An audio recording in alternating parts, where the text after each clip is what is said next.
Oh, man. Oh, my goodness. What an intro, folks. And what is going on? Ladies and gentlemen, this is once again the Knights at the Roundtable.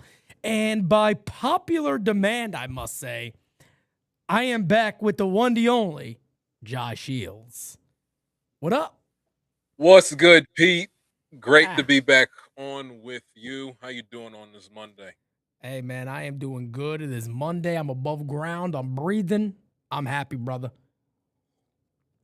I am You got happy. the Yankees to you got the Yankees give you a day off from sending Yeah. your heart into arrhythmia for a change. Hey, man, But I need it every that's now and that then. is good.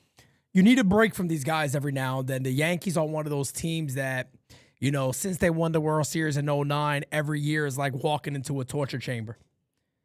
And they're just Oh, preparing to beat you it's up. And I know for you, it's even worse. So oh for you, it's even it worse. we'll get to it, but it's hell on earth with this team, and it has been for my entire life fandom. It's It definitely is, man. Jacob Petrucci, thank you for the super chat, man. He goes, holy shit, is this Lopez Lopez? No, that is not Lopez Lopez. This is Josh Shields, the one, the only. Lopez Lopez again. I apologize, my friend. I'll be doing that for, I guess, the rest of my damn life at this point. But anyway, man, guys, today's show is going to be really, really simple. We're looking at divisions. We're looking at the contenders and the pretenders, and we're going to call them out. We're going to call it like we see it. That's what we do here. And to probably everybody in this chat right now, you guys are probably really excited because we are going to be starting with the AL East. So this is the fun part. We're going to jump right into the AL East. We'll start there, and let's take a look at where everybody ranks right now. There you have it. The Rays have won 6 games in a row, and they are starting to pull away with the American League East. The New York Yankees chilling back there in second place, 5.5 games back. The Boston Red Sox, 7 games back. The Baltimore Orioles, 14.5 games back. And the disgusting. Toronto Blue Jays, 16 games back. So let's call it as we see it right here. We'll go team by team. We'll go from hmm let's do from 5 and up. Let's start with the bottom of the barrel, which right now hmm is the Toronto Blue Jays. I got to be honest, y'all, they're one of my most surprising teams in baseball this year because, this is a team that actually kind of won the trade deadline. They did really good. They actually did a Yes, they lot did. of interesting moves at the deadline, but they are at the bottom of the barrel in the American League East right now. I guess for me, even though they might find a way to get in, I still got them as a pretender for this season because Vladimir Guerrero Jr. is nowhere to be found in Toronto. Oh, he's been awful. He's been awful. Vlad, these guys got 412 at bats this season. His batting average, 262. But here's the 3 categories you look at for Vlad Jr., and you can equate as to why the Toronto Blue Jays are in last place. 7 homers, only 46 RBIs, and he's got an OPS below 700 at 699. I mean, and then his power at home, especially at the Rogers Center, has completely vanished this Yep. season. I don't know what it is, but he took care of business in the postseason last year. Gave the Yankees fits last October. Yep. Had a solid ALCS, and then in the World Series, it's very odd to figure out. Obviously, we know the Blue Jays' issues with their bullpen. I mean, the fact that they brought back Jeff Hoffman after he blew the championship with 1 out in the ninth inning, giving up the Yep. home run to Miguel Rojas Yep. last October in Game 7. You What a can't, you World can't. Series. It was one of the greatest World It really Series was from start amazing. to finish I've ever Like seen. that's I've why I ever tell seen. everybody all the time, just because the Yankees are eliminated, I can't stop. Like those are the No, playoffs, Major League, any playoff, by the way, is always exciting to watch. But for Major League Baseball, sometimes you do get a dud. But I tell you what, that World Series last year was top notch, and it was just nail biting. Even though I'm a fan of neither team, it was nail hmm biting the whole way. But I agree with you on Vlad, man. I mean, you're talking about a guy who has just fallen off the map. I mean, really shocking. Collects a huge check, stays with the hometown team because a lot of people there are starting to think, is this a future Boston Red Sox? Is this a future Yankee? Is this a future Dodger? Whatever it might be. And he just can't hit in Toronto. I think he still has no no. homers in Toronto to this day. We we can look up with the splits at home this I'm pretty sure he got season. Yeah, nothing at zero home. 0 That homers. that is 0 insane. homers, I mean, that's 16 insanity. RBIs at home this year. That's got to be one of the So craziest that's a problem. storylines of the season this year. That's a problem, and he and he's and if that's say a Dalton Varsho type, it is what it is. But Yeah, you don't pay Vladdy the money that you're paying him for him to hit 250, 260 something. I mean, exactly you right. got to have him hitting homers, hand over fist. You got to have him driving and runs. He just hasn't been able to do that this season. Obviously, like I said, we can point to John Schneider mismanagement. We can point to the Hmm. bullpen being awful. More specifically, Jeff Hoffman the front end of the year.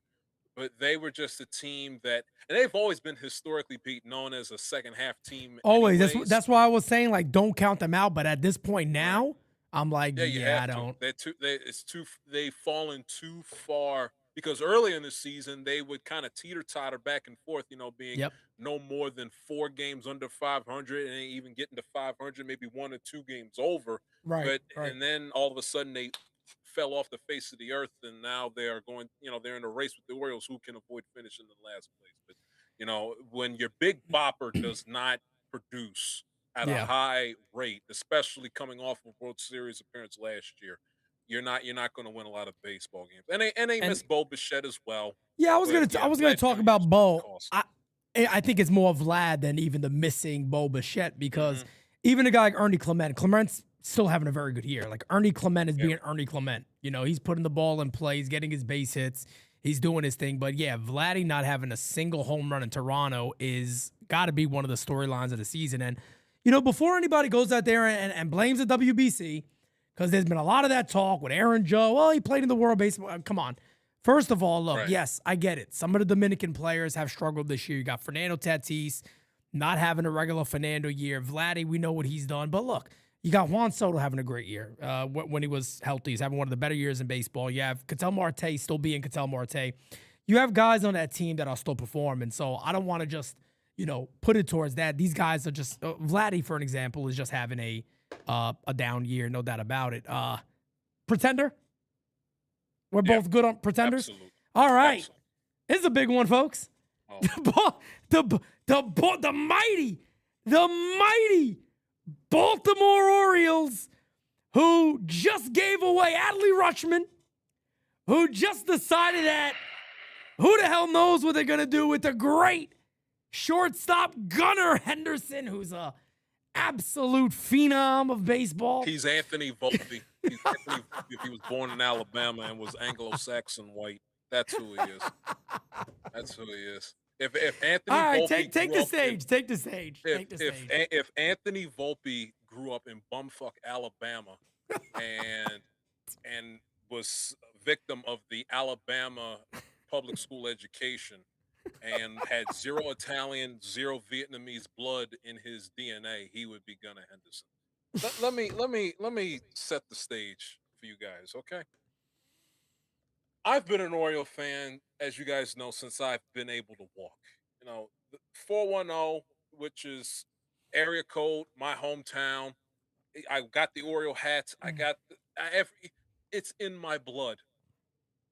The Orioles have not been to a World Series. Been to slash won because they won their last appearance. They have not been to the World Series since 1983. You want to know how long ago that was? I wasn't Forget alive. me being born. Pete wasn't born. Pete wasn't born. Nope. My father was 5. My father was 5. The Thriller music video hadn't yet come out. Okay. Okay. The Philadelphia 76ers were the defending champions in the NBA. Just got LeBron James. Maybe you may have heard of him. Okay. 1983. We lived through all of those bad seasons. And Pete was blessed with his childhood with the Yankees because he grew up with winning. He I was did. born in I late did. he was born in late 80s. So he was a Yep. 90s kid. Yep. He saw winning. He saw championships. He saw a dynasty. He saw Yep. trips to the World Series. He knew that when it was opening day for him to watch his Yankees, he knew that it was going to be a 7-month, not a 6-month, a 7-month marathon. Yep. when I first saw the Orioles play in the playoffs, I was 10 years old. I was in the 5th grade. They lost to the Yankees, by the way, in that series. Shout out CC Sabathia and Raul Ibanez for Yep. breaking my heart. Hell of a series, You by the know, way. it was a fantastic Yeah. series. Yep. They make the playoffs 2 years after that in 2014. They win 96 games. They win the division. Yep. And they get to the ALCS and lose to a Kansas City Royals team that I guess had some early access to the Kansas City Chiefs, Patrick Mahomes' devilish black magic. I don't know. I still don't know how the hell they were able to beat us. We came in guns blazing, having swept the Detroit Tigers that threw at us 2 Hall of Famers and then another Cy Young and David Price. Yep. And then we ran into Kansas City and couldn't find an answer. And then 2 years later, Edwin Encarnacion, the wild card. Why am I bringing all that up? Because when the shit hit the fan with this team in 2018, Buck Showalter's last year here, it was painful. It stunk. I still see Gleyber Torres hitting homers in my sleep. I still see it. Gleyber and Judge hitting homers off of plumbers in my sleep. That 18 season was so bad. We had a fight. We sold off everybody. We gave you guys Zach Britton at the deadline. Manny Yep. Machado goes ahead and goes to be a Dodger. Adam Jones Yep. leaves the team at the end of the regular season free agency. Buck Showalter is gone. Dan Duquette is gone. J.J. Hardy. They blew Yep. the whole team up. So then in comes assistant GM from the Houston Astros by the name of Mike Elias. And the Orioles hire him during the 2019 offseason. And A lot of they people were told cheering that move, us, by the way. yeah. And they told us, this is one of the best front Yep. office minds in all of baseball. Yep. I He's remember going to that. rebuild the Orioles from the ground floor up, and Yep. they're going to follow right in the footsteps of the Astros, and they're going to be in the playoffs and in the World Series every single year. And the franchise even started that asinine hashtag when he was hired, hashtag walk with Elias. You walk with Mike Elias now, you're walking down a highway to hell. You walk with Elias now. I mean, give me a break. Walk with Elias. I mean, who came up with that idea in the marketing department? But nevertheless, they told us that it was going to be a hot minute until this team, forget was competitive, was watchable again. They said, hang in there. It's going to sting. It's going to suck. You're going to lose. You're going to set new records for futility. But at the end of the day, it's going to all be worth it. You know who the Orioles drafted with their first overall pick in the 2019 draft? A national championship collegiate catcher from Portland, Oregon, collegiately played his ball at Oregon State Yep. I by know the this name guy. of one by the Go name of ahead. one Adley Rutschman. There he is. And they drafted him. They drafted him. And he was our guy. He was our poster boy. He was the guy that every single one of us in Birdland looked at and said, this is the guy that's going to bring us back to relevancy. This is the guy that we can build around. This is going to be the 4-5 tool player that's going to all-stars, silver sluggers, gold gloves, and when we finally get a team around him, it's going to take us to the World Series. We're going to finally win that championship that we hadn't won in 30, now 40 plus years. And then later on, and then he gets called up 2022. Yep. Gets called up May 2022. And I remember him jogging out of that dugout, and before he put on his helmet, he just stopped and he was like, Looked around. like Yep. this is it. It I was remember that. as if you're an Orioles fan and you watched it live, especially if you're in the building, and gave you goosebumps. And then the Orioles came out of nowhere and played their best baseball they had ever played in a good 6-7 year period. They had that tremendous 10-game winning streak to get them over 500 that late in the season for the first time since 2016, 2017. And then later on that season, who do they call up? Gunnar Henderson. And in 2023, they go ahead and they do something that hasn't been done by an Oriole team in 40 years, and that's win over 100 games in the regular season. And they win their first ever division title in 2023, first division title in 9 years.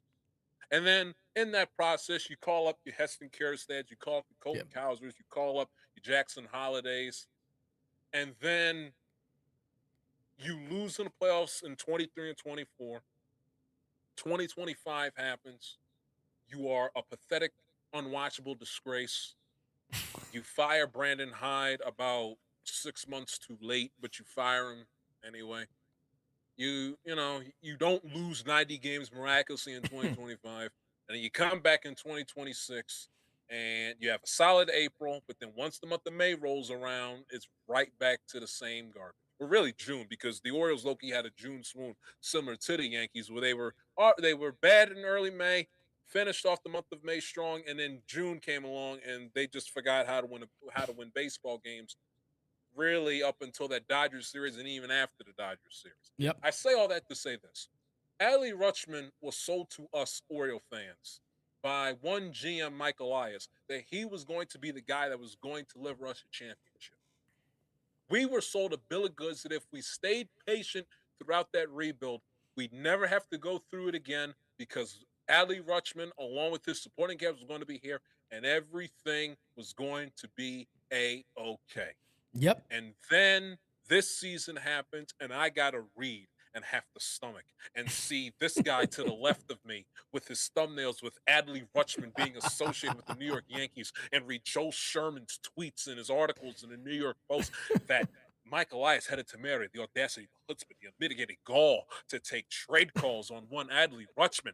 And I, as an Oriole fan that have seen, I can count literally on one hand how many times they've been in the postseason: 12, 14, 16, 5 times.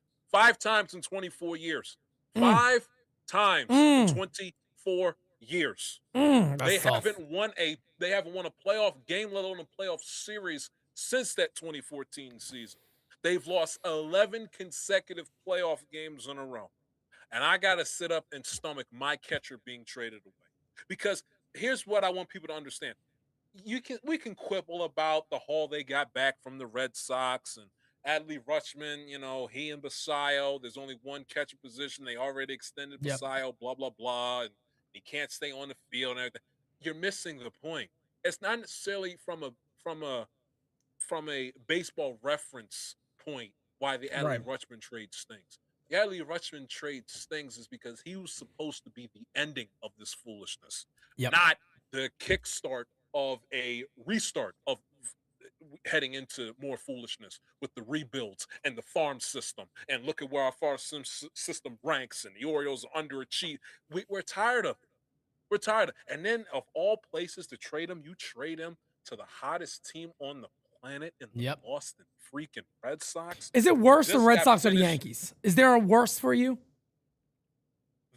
Both, Pete, to be quite honest with you, both of them sting for different reasons. Yankees sting because it's the Yankees, because it's the Right. pinstripes, Fair. because of Musina, and Fair. the Red Sox stings because, like, they don't need. I mean, they need help, but you know what I'm trying to say. They were playing great ball Right. before Rutschman got there, Mhm. and now wait Yeah. until he gets done his rehab assignment and they plug him into that lineup. Oh, I think he's going to I be mean, excellent for them. it's I mean, and then to add further insult to injury, the Orioles got to play the Red Sox in September, Yeah. and so it's like, when is enough enough? For Orioles fans, yeah, it's never enough. I mean, it's when is enough enough? When can this team get out of the hamster wheel of mediocrity that they continue to find themselves in? It's just like in quicksand, where they're exerting all this energy, thinking they're Yep. going somewhere, and they're not going anywhere. Yep. Like when can this team graduate to have that level of excellence? And I hate to do this, but part of my own fan base is to blame, because part of my own fan base is a victim of what I like to call sports Stockholm syndrome, where I know where that. Yep. where they feel, and you know where I'm going with this, Mhm. where they feel, well, it was a good trade. Listen, I've read every tweet you can imagine since last Monday. I've heard the callers in the sports talk radio shows here in the city. It's just, well, I'm not really upset about the Rutschman trade. I'm cool with Rutschman getting traded because Basayo's here and we got a good haul of prospects back, and he Yep. was hurt a lot, and I'm like, guys, stop. You're part of the problem. I Yep. don't know if you are part of the problem. Yep. Because if you held this team, if you held this front office, if you held this GM to a standard, Adley Rutschman probably would still be here. But it's like you all were satisfied with just being relevant, or satisfied with getting Pete Alonso, and then that was it. You got to keep the Yeah. pressure on. Let me ask You you a and if you question. take, go ahead. Let me ask you a question about Adley because you hear a lot about Adley's done. You know, Adley's not it no more. Adley's always beat up. Now, I didn't believe that, as you knew. I wanted Adley because I know what the talent is. But there's a lot of people out there. We got one in the chat right now that's like Adley's finished. So it's not a bad deal for Baltimore because they got their guys back. They got some more guys back. What would you say to those people? Like, what you know Adley better than all of us here. You watch him all the time. You know the injury. You know all that stuff. You've seen him this year. What does Adley Rutschman bring to a team that he's not going to bring to Boston? Adley Rutschman is going to bring you a consistent bat. Now, his bat last few seasons has tailed off, but I think, that's injury. If he can just get over that hurdle physically and mentally, and just get the injuries out of the way, Adley Rutschman is going to be a fine baseball player. Now, will he be, say, Jorge Posada? No. But he No, of doesn't course have not. to be a productive starting everyday catcher for a ball club that can help them win a championship. I He mean, has those taken numbers right there look pretty nice. I mean, and look at the catching category, Pete. He Yeah. has taken a tremendous leap in his defense. Yeah, He no is, doubt about it. and that's another thing that drove me crazy. The Orioles, one of the worst defensive teams in all of baseball, and Yep. you trade away your best. He's a better defensive catcher than Samuel Basallo. Oh I yeah, love no. Sammy B, but Rutschman is the better defensive catcher. Yes, Sammy's all about the bat. He is, and I hate the nitpick, but Basayo, he's got a little bit of Gary Sanchez in him. He's boomer. He's fine with striking out over 100 times in a season. Yep. Adley Rutschman strikes out when he's in a rut. Yeah. Basayo can be hitting the cover off the ball, but if he strikes out twice in a game, you just have to take it on the chin and live with it. So Yep. Adley Rutschman walks, he gets on base, and he's a better defensive catcher. And the thing that kills me is, well, Oriole fans heading into last Monday's deadline looked at it like Manny Machado. I'm like, guys, it's two different situations. The Very Orioles were the different. worst team in baseball Yeah, when that's Manny very Machado different. was on the trading block. There was The no Angelos family, expectations. there was no expectations. The Right. Angelos, and no disrespect to Adley Rutschman, but Manny Machado 12 years ago, world's the better baseball player. So Oh yeah. thus he was going to get more on the open market in free agency. The Oh Angelos yeah. family owned the team then. The Angelos family does not own the team now. So don't compare it. Don't compare it. And then to take calls on them and to make it public, like, yeah, we're just going to shop them.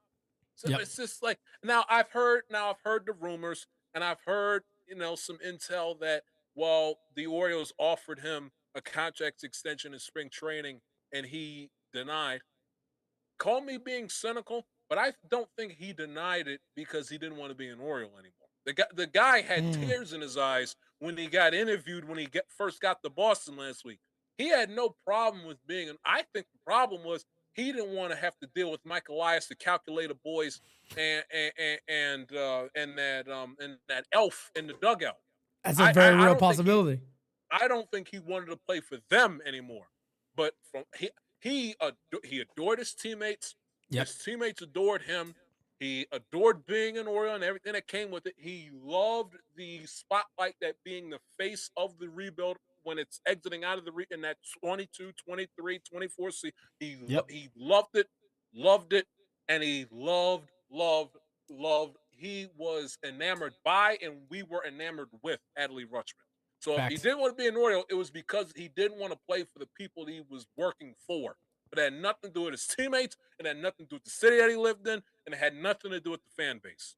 Which again goes back to Mike Elias, Yeah. because now you're telling us to be patient and go through this again when you put this god awful roster together. They just did it.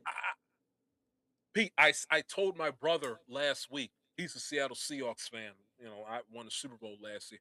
I said, Ian, the alcohol hadn't yet left the bloodstream of the Seattle Seahawks from their parade, Right. and Jordan Westberg was going on the 60-day IL with elbow problems. Has he? And How as many soon as games? it How does happened, he play this year? he hasn't played. Oh wow. Pete, I sat in this chair the Friday after the Super Bowl and said Jordan Westburg will not play a single inning for the Wow. Orioles this year. And sure enough, that's what happened. Now, how do I know that? Some jackass with a microphone and Mike Elias, who's the president of baseball operations, who this team is his life. He's around this team on a day-in-day-out Yeah. basis, so I think he is, and he doesn't know that. So he Yep. goes the entire season without a third baseman and is just content with playing Kobe Mayo out of position, who's Yep. not a third baseman by any stretch of the imagination. Hit the arm, Well, the range of it's his funny glove. because that's very similar to the Yankee fans in general. Is I don't know how we do it so much, but fandom has gotten to the point where I believe in a lot of front offices, analytics has taken over so much, and this virus of the mind when it comes to analytics has taken over so much that the common sense of fandom and what you see with your own eyes, they'll sit there and tell you, no, that's not the case. And it's like, but I'm seeing this every day. What are you talking about? I watch this every single day. Same thing that happens with the Yankees a lot. It's very, very similar. But knowing the Orioles are in third place, they got a chance. They got a chance to get into the wild card. So I'm going to ask you, I say pretender. Pretender. Absolutely. Pretender. Orioles pretenders. Okay. I agree. It's so and Mayo's playing out of position. You know, they put Leody Taveras, who's a stiff in center field. Colton Cowser is the best and the only defensive outfielder they have on the roster somehow, and he still get Jai, 2 games out. Way out of the paper bag. 2 games out of a wild card spot. It's not happening. It's not happening. They lost a series to the Rangers, who they have to beat by a tiebreaker in Texas over the weekend. It's not happening, and that's another reason why I can't stand this third wild card, because it keeps this. I don't like it either. I agree. This ghost of relevancy alive this deep into the season. I can't stand it. Who'd you say again? Kobe Mayo? Yeah. That's Patty Mayonnaise, you mean. Patty Mayonnaise. Yeah. He got the home run off of Hedrick back in the Yeah, he did. Patty said Mayonnaise. that, and he hit the ball. Yeah, the homer. Yeah, Then he killed us after I called him Patty Mayonnaise. He's playing out of position. You know, Jackson Holiday came up as a shortstop. He's playing second base. Gunnar Henderson was pretty solid at third base his rookie season. He's at shortstop, where he's Anthony Volpe like. It's just Pete, it never ends. They are first in the American League in unearned runs allowed. They are at the bottom of the totem pole in fielding percentage. They lead the universe as a team in errors. They are pathetic. And Adley Rutschman was scapegoated. He was scapegoated. Brandon Hyde deserved to be fired last year, but let's be honest, he was scapegoated because Mike Elias, like he did this season, did a horrific job putting the roster together. So thus, he scapegoats Brandon Hyde, and this year he scapegoats Adley Rutschman, because we can't sit up. That's nothing, and I know I've gone off on this long enough, but I really want to hit this point home. No, this is your team. This is exactly why I opened it up to you, because this is the part where I know you're going to have the most, feelings about to talk about when it comes to the Baltimore Orioles. Here's the thing about Rutschman, and also with the Rutschman trade also drives me crazy, is that, well, the conversation I heard, well, he's underachieved, he hasn't done this, he hasn't done that. The whole damn team is underachieved. Exactly. Like, that's very fair. Now all of a sudden we're going to start cherry picking and calling out individual players based on whatever reason. Yeah, Gunnar Henderson is hitting below 220, has a sub 6 whatever OPS, and leads the team in errors. Yep. Kobe Mayo is a Timu Pete Alonso. Leody Taveras, I was going to say Pete Alonso's been the guy though. Pete Alonso's been all right. But he can't do everything by himself. Can't do everything by himself. Colton Cowser can't hit his way out of a paper bag. Leody Taveras can't field, and he can't hit with runners in scoring position. And Jackson Holiday, who's been on a tear the last month and change, it's a little bit too little too late.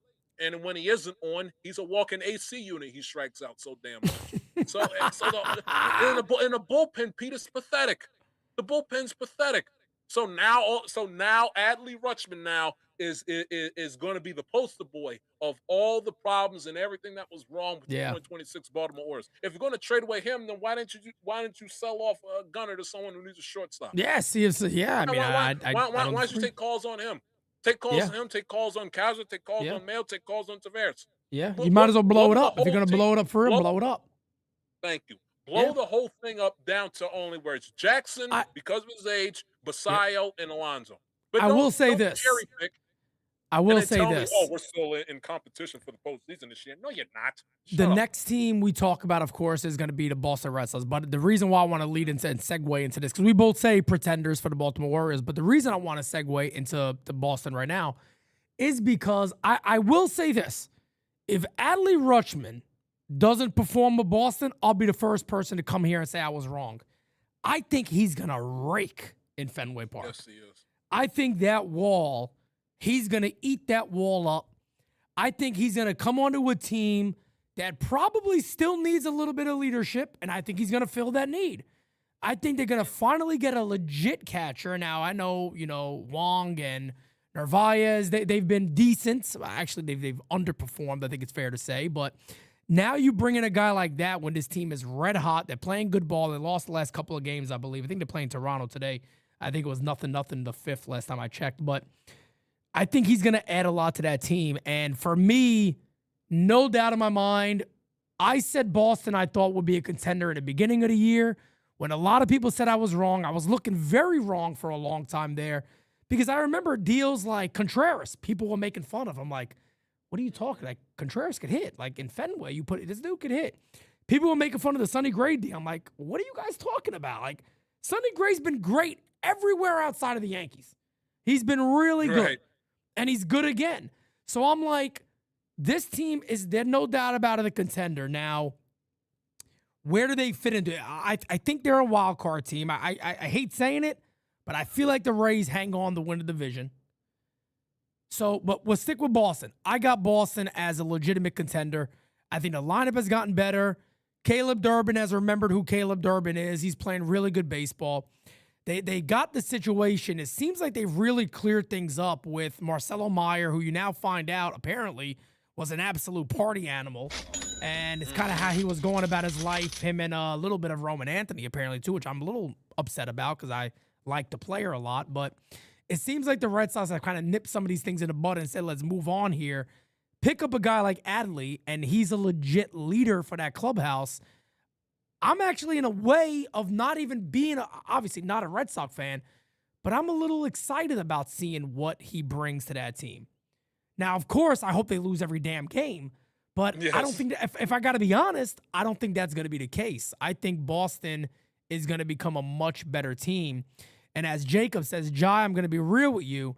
You guys got a haul and a half for Adley. By the way, why was Jackson being shopped? Pete, Adley might mess up Boston's momentum. I don't think he's going to mess up their momentum. I think he makes them better. Let me tell you something. That clubhouse, when they found out about that, those guys in that clubhouse were pumped up. Right. Pumped up. When your team goes out there and does that, because they were destroying Breslow. So you go ahead and he goes, hey, we got you guys Adley. We gave a lot for him too, so we believe in you guys. Go get it. Let's see what happens. But I think they're a contender. They're a contender for me. Yeah, absolutely. Because I also think, too, once the postseason rolls around, Adley Rutschman is going to be motivated personally because of what he wasn't able to do for us in 23 and 20. Yep. I mean, he had the bases loaded in either the fifth or the sixth inning with the Orioles down a run or two in Game 2 of the ALWCS against Kansas City, and he got a Meebo right down the heart of the plate, and he stared at it, and he ended up making out. So, but he'll be motivated once the postseason rolls around. Yeah, the Boston Red Sox, not only are they a contender, I'm gonna go out on a limb and say the Boston Red Sox, I know that they're 7 games back, but they're gonna win the division. Wow.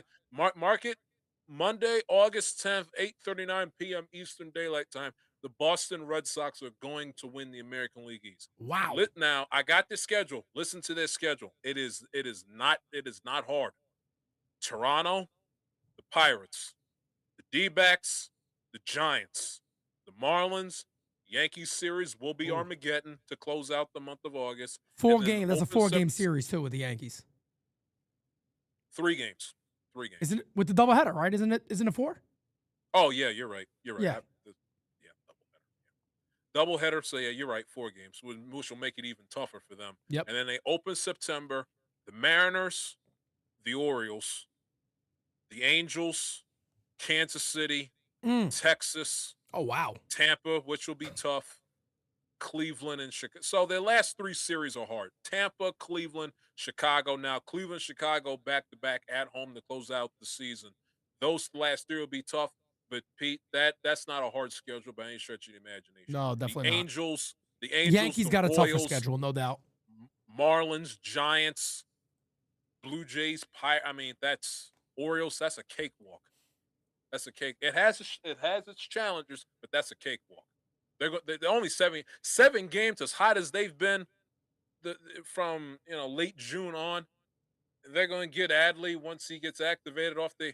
I mean, so long as anything catastrophic doesn't happen, they got that.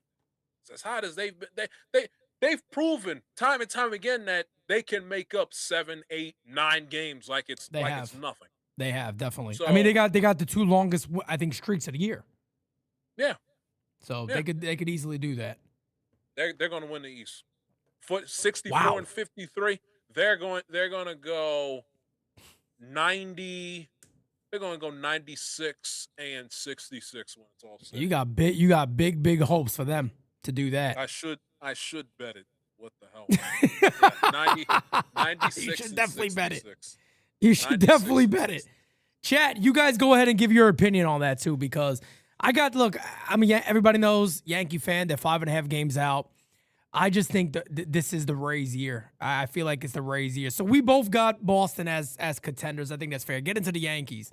The Yankees starting pitching is obviously keeping this team afloat because, God forbid, the type of season I'd be calling this year if we did not have the pitching staff that we had. Oh, my goodness. I would be calling the Orioles. 100% right. I would be literally be calling. You're 100% correct. I'd be calling the Orioles. There's no doubt about that. The Yankees as a team are being literally kept alive because of their starting pitching and their bullpen to the majority of the year has been this good. Now, David Bednar got off to a horrible start, and now he's been one of the best relievers in baseball. You finally got Fernando Cruz slowing down because he's only been utilized every damn game. Brent Hedrick's kind of the same thing. He's been utilized every damn game, but at the end of the day, what the hell has Boone got? He's going with what has worked, and he keeps going to it. I mean, why wouldn't you? It's kind of the way you got to go. But that's why they talk about Judge coming back, but he's not going to come back 100%. There's no way that rib heals up to 100% during this year. That's not going to happen. You don't really know what Judge you're going to get back, but a 65% Aaron Judge is better than every damn thing we got. Bellinger's going to come back. We know that. The big question for me is, what is Stanton? At this point in his career, what is Giancarlo Stanton? What is he? The guy, he hurt his calf, barely running. So what's he going to do now? Walk around the bags. I mean, is he going to pinch hit late in games only? And at the end of the day, too, you pencil him in as the DH. You just traded for Luis Garcia. You're benching him? Right, yeah. Luis Garcia was the best bat traded at the deadline. Sorry to Adley Rutschman, but Luis Garcia was the best bat traded at the deadline. The Yankees get their hands on him. He's not off to the greatest start. I understand that, but you can't, there's people saying pencil him as second base.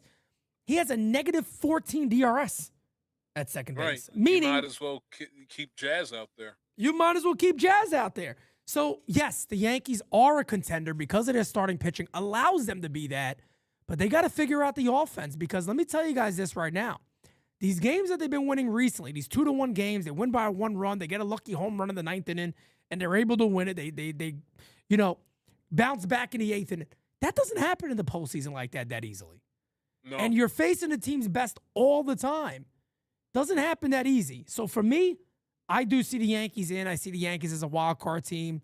I got the Rays winning the division, unfortunately. But again, I got the Yankees, of course, as a contender. And, I'll keep my fingers crossed for the rest of the year. Yeah, the Yankees obviously are a contender. They're going to make the postseason, obviously. It's just going to be who are they going to get in that wild card round, and will they have to possibly go on the road for a best of 3? They got the pitching. Which is probably good news, believe it or not, because they're actually really good on the road. Yes. Yeah, well, I didn't even know that. There you go. That's why y'all they're not good at home, which is pretty shocking. And that's the interesting about it. So even the Orioles, well, the Orioles are not, they're actually better at home. But the Red Sox, believe it or not, under 500 at home. Yeah. 29-31, Well, they're a better road team. Yeah. I mean, I'm sure though during the streak they've been borderline unbeatable at home. It's just Right. they were so awful they couldn't buy a win at Fenway Park the first 2 months of the season. Yeah. But I get your point. And the But Yankees a little bit better on the road than they are at home, which should never be the case at Yankee Stadium, by the way. But for some reason, it is. Well, you know why. You talk about it Yeah. all the time how Yankee Stadium doesn't have the aura of the old place because it's more like Nowhere near it. it's a corporate museum.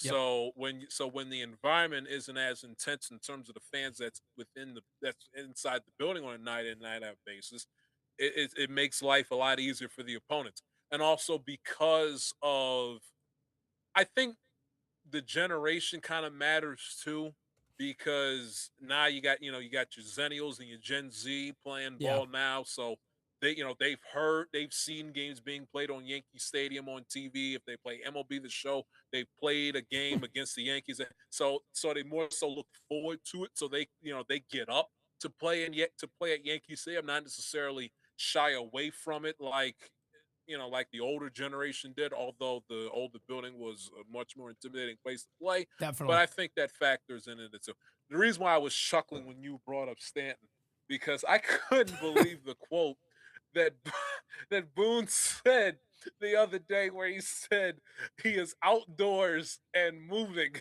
Like, is Stanton is Stanton a dog? Is like that's how you talk about your dog if he's on the mend from a broken leg, or how you talk about your 90 something year old grandparent that's that just got her hip replaced. He's the thing about this is a man that's in peak physical condition for the most part, who's in his 30s getting paid 9 figures to hit a baseball for a living, and he gets talked about like some geriatric war veteran. I mean, I can't believe it. I can't. That And goes to show you how damaged he is. yeah, and again, and you talk about all the time.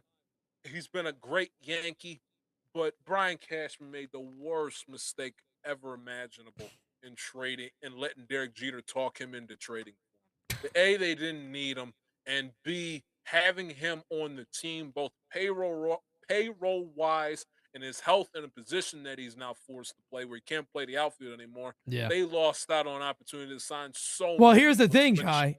Harper, Here's the worst part Machado, about it. you call the role. Here's the worst part about it. He wasn't Ohtani, able. yeah. He wasn't able to play the outfield when he was in his last year in Miami. Yeah. And the Yankees should have knew that. I say it all the time. I had Ozzie Guillen on the show. Ozzie Guillen was his man. He said when he was in Miami, his knees were wrapped every day.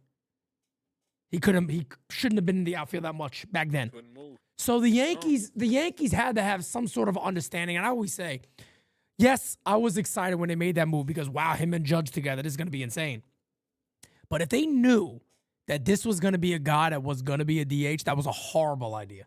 I mean, if they just had a bit of a clue that it was going to be the case, that was an absolutely terrible, terrible idea. But I do got one question before we move on from the New York Yankees, because in the American League East, we will have the American League Cy Young Award winner. There's no doubt in my mind about that. There's some people. I saw somebody the other day was like, oh, Sonny Gray. Shut up. Oh, damn Sonny Gray. It's Cam Schlittler or it's Dylan Cease. If you were to pick one of those guys right now, and I'll be honest, for Yankee fans in this chat right now, it is way closer than we make it out to be sometimes because Dylan Cease is going off. I still edge Cam Schlittler, not because I'm a Yankee fan, because he's also doing it when every damn game counts right now. Yeah. To me, that's a difference. He's doing it with pressure and a team that can't score dick. Yeah. Who is your pick? I'd go Schlittler too, because not only is there pressure because he's pitching for a baseball team that's not good offensively by any stretch of the imagination, and has also been without the best player Aaron Judge for the majority of the season. You also look at the rotation pressure that's been with the rotation injuries, with Cole having, coming back after opening day. Excuse me, and Yep. Max Fried with his blister problems. Guy's got a 10-6 record with an ERA of 2.21, and he he's him. It's just he steps on the field, he toes the rubber every single fifth day. He knows that he's the baddest motherfucker on the planet, He does. and He pitches like it too. I love it. there's not a single hitter in the sport that intimidates him. Nope. And the fact that because you talk about it all the time with Jazz, talking the talk and also walking the walk, he's done a phenomenal job in backing up his talk and more so really what he doesn't say in terms of his attitude. He's done Yep. a phenomenal job backing it up. I would be very, very, very surprised if he doesn't win the Cy Young at the end of the season. So everybody here, and I always bring this up because, Dylan Cease to me has been one of the most underrated pitchers in Major League Baseball. And I have defended this guy for years because I've always wanted the Yankees to get him. If you were to say, man, I watched Cam. Cam goes out, dude.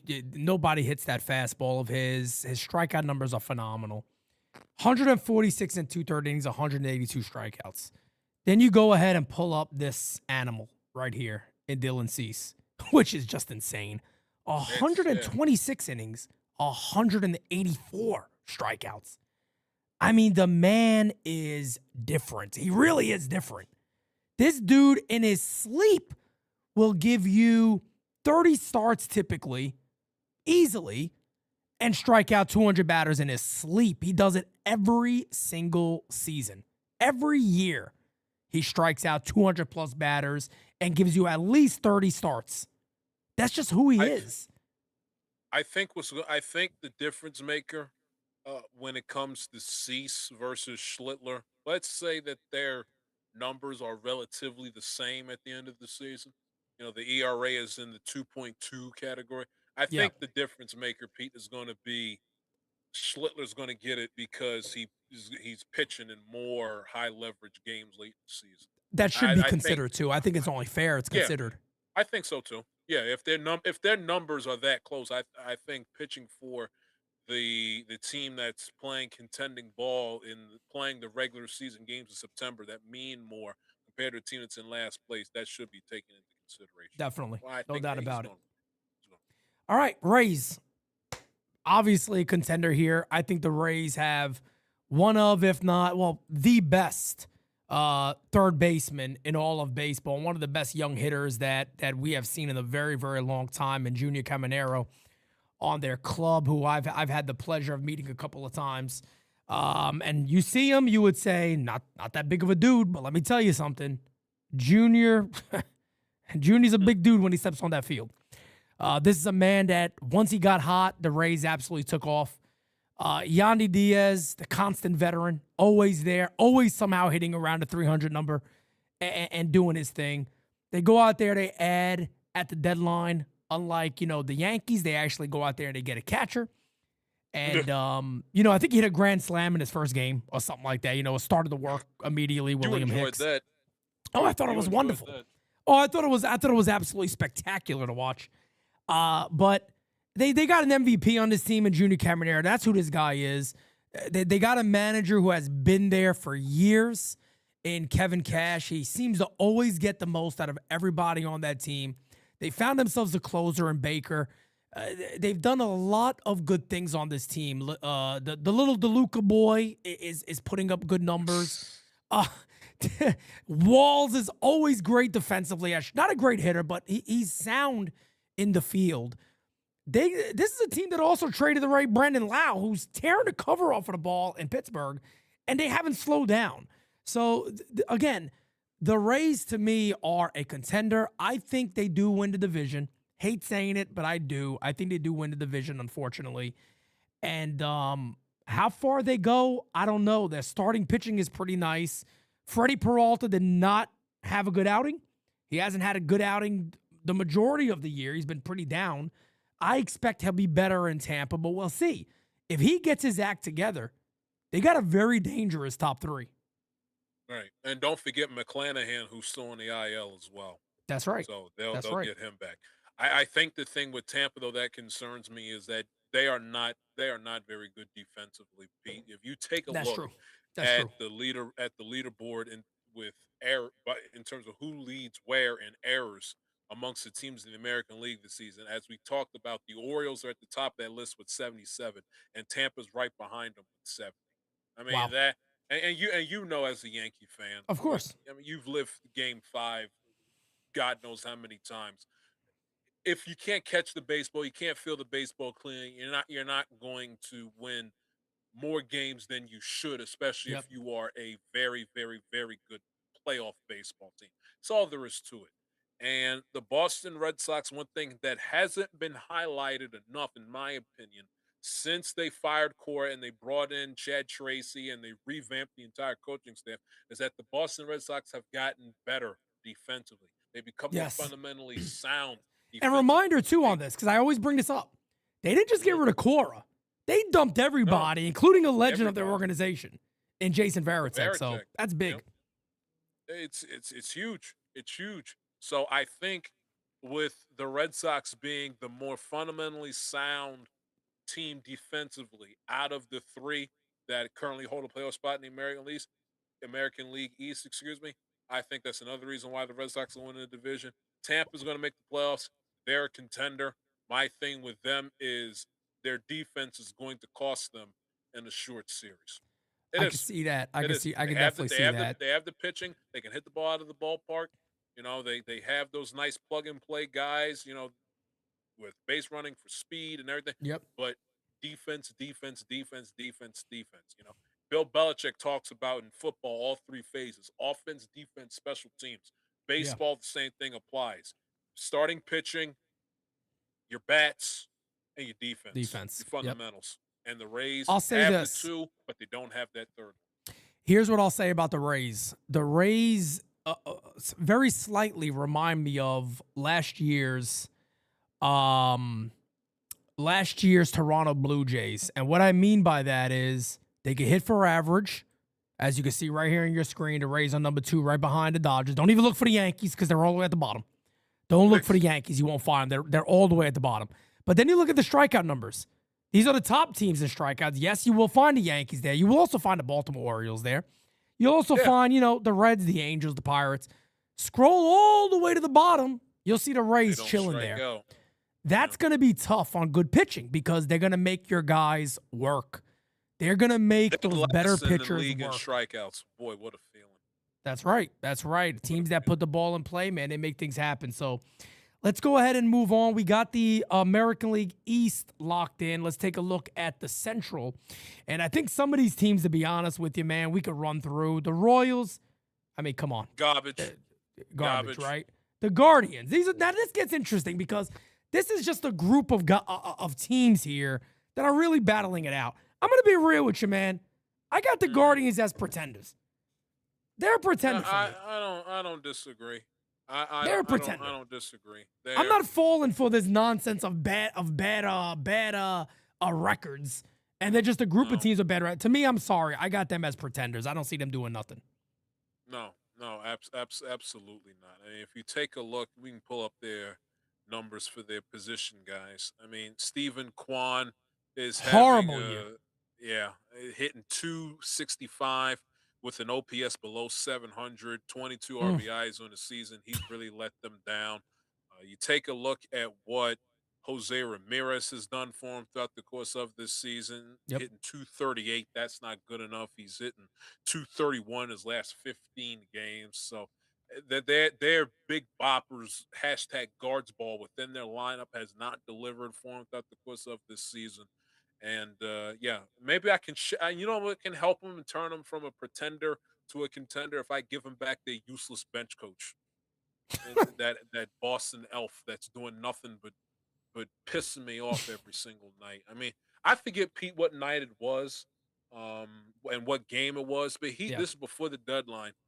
We're lose. It was in Detroit. That's what it was.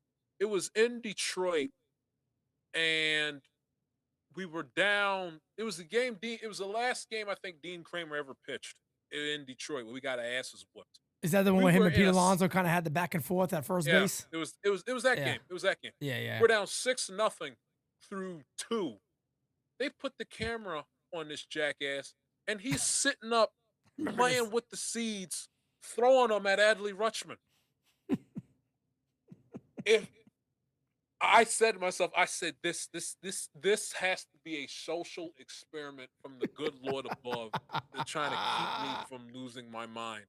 To test, like I said, Lord, this is a test. This must be a test. This has to be a test. Because please, you cannot tell me, Lord, that I did not just see this manager with Dean Kramer on the mound and we're down 7-0 before the sun has gone down. Please tell me I did not see this man throw seeds at his players on the bench like he's some bench player, some taxi squad guy. This guy's the manager, my goodness.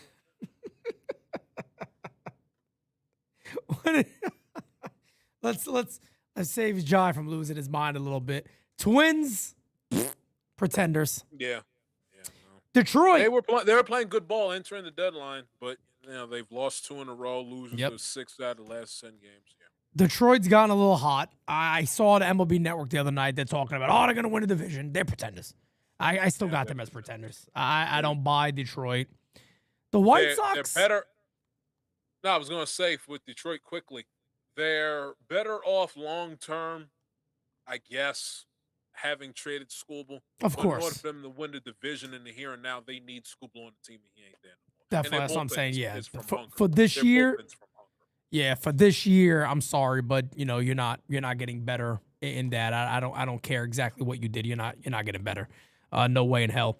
When you do talk about Detroit, you look at their run differential is sitting at a +87, which is impressive, but you expect that's going to fall now too with Skubal gone. So that's gonna likely take a bit of a hit there. Then you got the Chicago White Sox sitting at a +37. Now, I don't want to insult the White Sox at all. I'm not going to. I got the White Sox as a contender. They're there, man. Can I say pretender because I feel like the best teams are in the East? Yes, but for the rest of the American League that's not that good, I think the White Sox are a contender. They're a young team, up and coming. We seen it firsthand when they play the Yankees. They got a lot of guys on that team that can do a lot, and they're only going to get better in years to come. But I'm talking about 2026.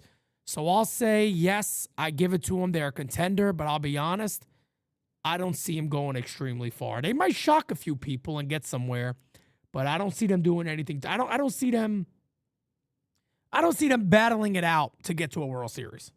No, but honestly, given where they were last year, year before Huge last, improvement. year before, does it really matter at the end of the day? I mean,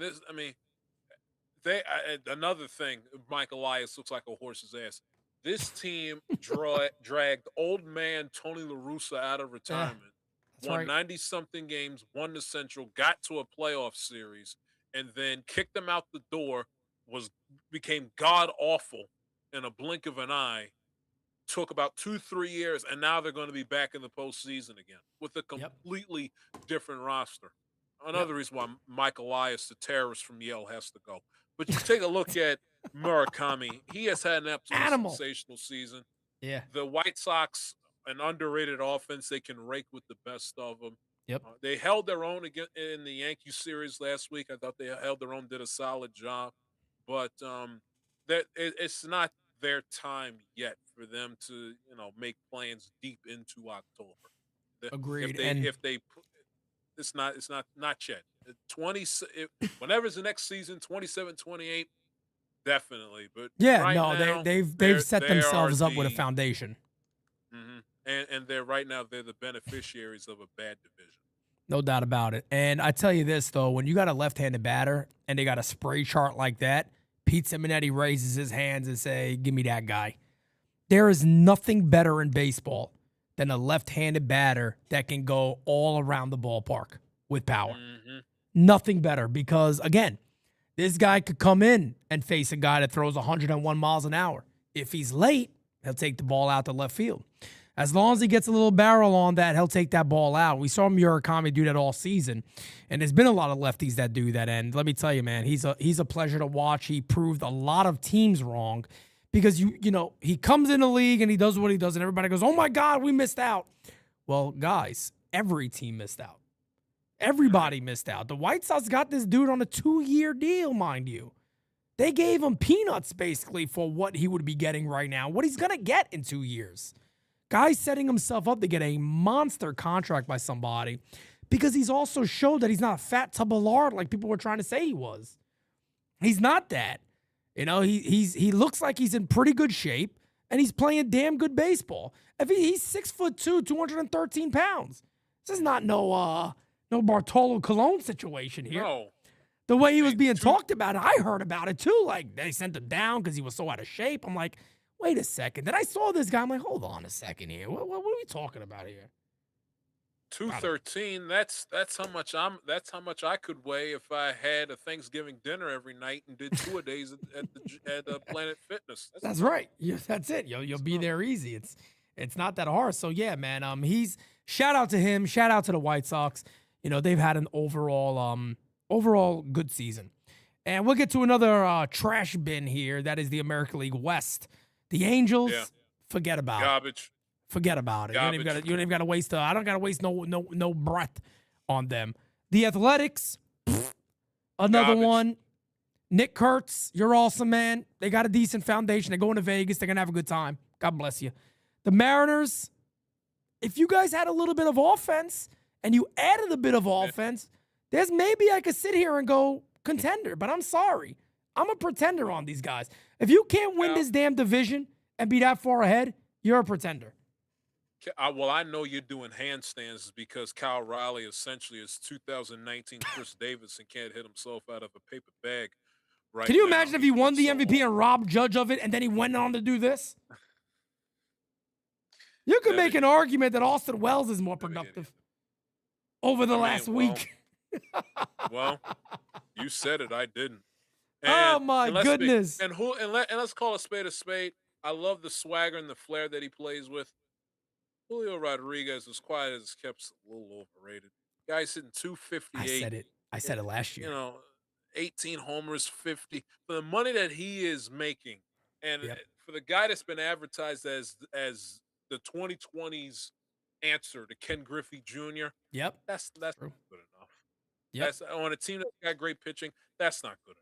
Especially when Kyle Riley has been holding up his end of the bargain throughout the course of this season. 258, 322, 746 with 18 homers and 51 RBIs ain't shit. I'm sorry. And I'll say this too, man. He's hitting well the last 7 games, but that ain't. He's not him, man. He ain't the kid. He's nowhere near the kid's level. Let me tell you right now. Absolutely. Ken Griffey, we had a question the other day of who you would start your team with. Prime time. These are the guys in their prime. Ken Griffey Jr., Alex Rodriguez, and Barry Bonds. And I know some people are like, oh, steroids. Be quiet. I don't want to hear it. I don't want to talk about it. These are 3 of the greatest Major League ball players of all time. And there is not a wrong answer, by the way. However you feel, to me, there's not a wrong answer. But Ken Griffey Jr. I'm picking Griffey. You're not wrong. I mean, I went back and forth on all of this. I'm saying, Bonds in left field, Griffey in center, A-Rod back at short, and you build a team around that monster? I just don't think there's a wrong answer. But Ken Griffey Jr., they haven't had. Look, the last guy they had in Seattle that was legit was Ichiro Suzuki, let's be honest. That really lived up to the bill of this dude is an absolute legend. He hasn't been what everybody thought he was going to be in Julio Rodriguez. Now, is Seattle should the Mariners trade him too because he's underachieving? Well, there you go. That's a good point. I tell you, I am never. You're never gonna get over this. Get over that, I'm Pete. You asked me to call you during your stream last Monday. Yeah, I had to. I'm on my lunch break. I couldn't eat. My stomach was doing cartwheels. I couldn't eat. I couldn't function at work because my mind, my bandwidth within my brain, it was Adley. And then when it happened, it was just. I knew. It was just like months ago. I remember when we talked about Adley. I'm sorry to bring up Adley again, but I remember when we talked about Adley. Francis brought it up on an All Rise on a morning a while back. I'm talking about May maybe, And he was like, why can't they go get him now? I'm like, you know, I understand the idea they may trade. They ain't gonna trade him right now. And even then, people are like, there's no way to deal Allie. I'm like, I don't know about that. Yeah. I don't know about that. Hold on a second. We'll wait and see. But But anyway, Michael man. Elias don't care. He just No, he don't care. he He loves don't the care. It's all stupid good. farm system. Yeah. And another thing that pissed me off is that trading him was an admission of guilt that he fucked up with his stupid But ass. they'll never say that. They'll never say that though. Oh, He'll never come out and go, look, the group that we put together, it's failed. And we gotta try again. You talk about Cashman and Boone being arrogant. This motherfucker is one of the most arrogant, self-assured, borderline narcissistic son of a bitches in all of professional He's a sports. terrorist from Yale. What do you expect? You'd have thought that this man's got 5 World Series championships on his mantle the way he can. Oh,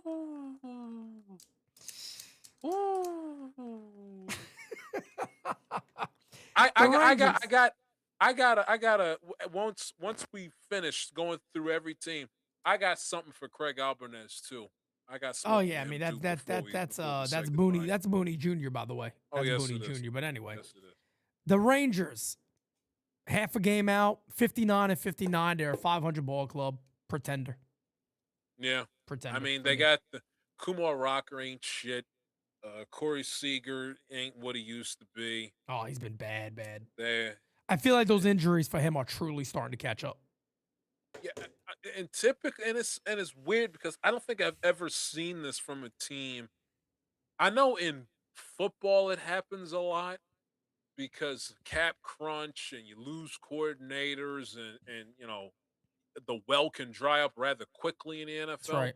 Yep. But in baseball, I don't think I've ever seen a team dry up in terms of their potential and their championship window staying open faster from a team that actually won the whole thing than the Texas Rangers. Yep. You know, I never, you know, the Giants back in the 2010s, that was an end of an era. It was the end of their dynasty. The Astros stayed open for almost 10 years straight. The Dodgers, it's still open. You know, the Braves are even having lost Freddie Freeman are in the playoffs every single year. Like I can't think of I can't. Maybe you can. I can't think of a team. Maybe the Phillies back in. But even you can't even say them because they were in the World Series the next year in 09. Yeah. Off the top of my head, I can't think of a baseball team in the last 25 years that won it all, and then in a season after that, and the season after that, the season after that are just in this. Like they're not terrible, but they're not great either. The only team, and again, I don't have these numbers in front of me, but if I remember well, I want to say the Nationals fell off. Or did they? Yeah. I don't really remember because they still had Soto, but Harper left. They went with Soto. They win the World Series. And then I feel like they fell off bad immediately. Like the following year. I don't even think they made the playoffs. COVID year, they weren't good. Right. The Nationals, yeah. But the only reason why I'm a little trepidatious in giving you that one is that championship ended their window. Like they were in the playoffs. That's fair. They were in the before, playoffs yeah. so many years. That's fair. And had gotten to October and failed so many times that 18 was their last hurrah. And they finally captured the flag, and then everything went down. Rick in the chat with a good point. The Marlins, 03 Marlins. After that, the Marlins just tailed off bad. Yeah. That's a good point, because look at what they had. Look at the staff they had. I mean, they obliterated the Yankees because the Yankees were like, who the hell are these guys? And Jorge Posada did say, you know, in 03, not to make excuses, he was like, you know, after the Red Sox, we were exhausted. Like, we were dead. Like, and then you face those guys, Burnett, Brad Penny at the time, you know, Beckett. You face those dudes, it was like, yeah, this Dontrell Willis. Like, yeah, come on. Like, you know, these dudes ate us alive. They were that. 03 Marlins, though, was a good one. But yeah, because in baseball, it doesn't happen that often because I remember because I'm doing all this venting and this, you know, this is my second or third Adley Rutschman post-trade therapy session. one of my favorite moments from his rookie year was when I think he came off the bench. Anyway, it doesn't matter, but he had a clutch game time double 4th of July against the Rangers. It was a Mm, Ranger team that lost. They were Chris Woodward, who's the Dodgers first base coach now. He was their manager back then. They lost over yep. 90 games that year. Yeah. So it wasn't like, it's a weird team because the season before they were bad and then they won a championship out of nowhere. And in 24, 25, 26, they've been, just stuck in this on this floor of mediocrity. It's Yep. very strange. Yeah, Very man. strange.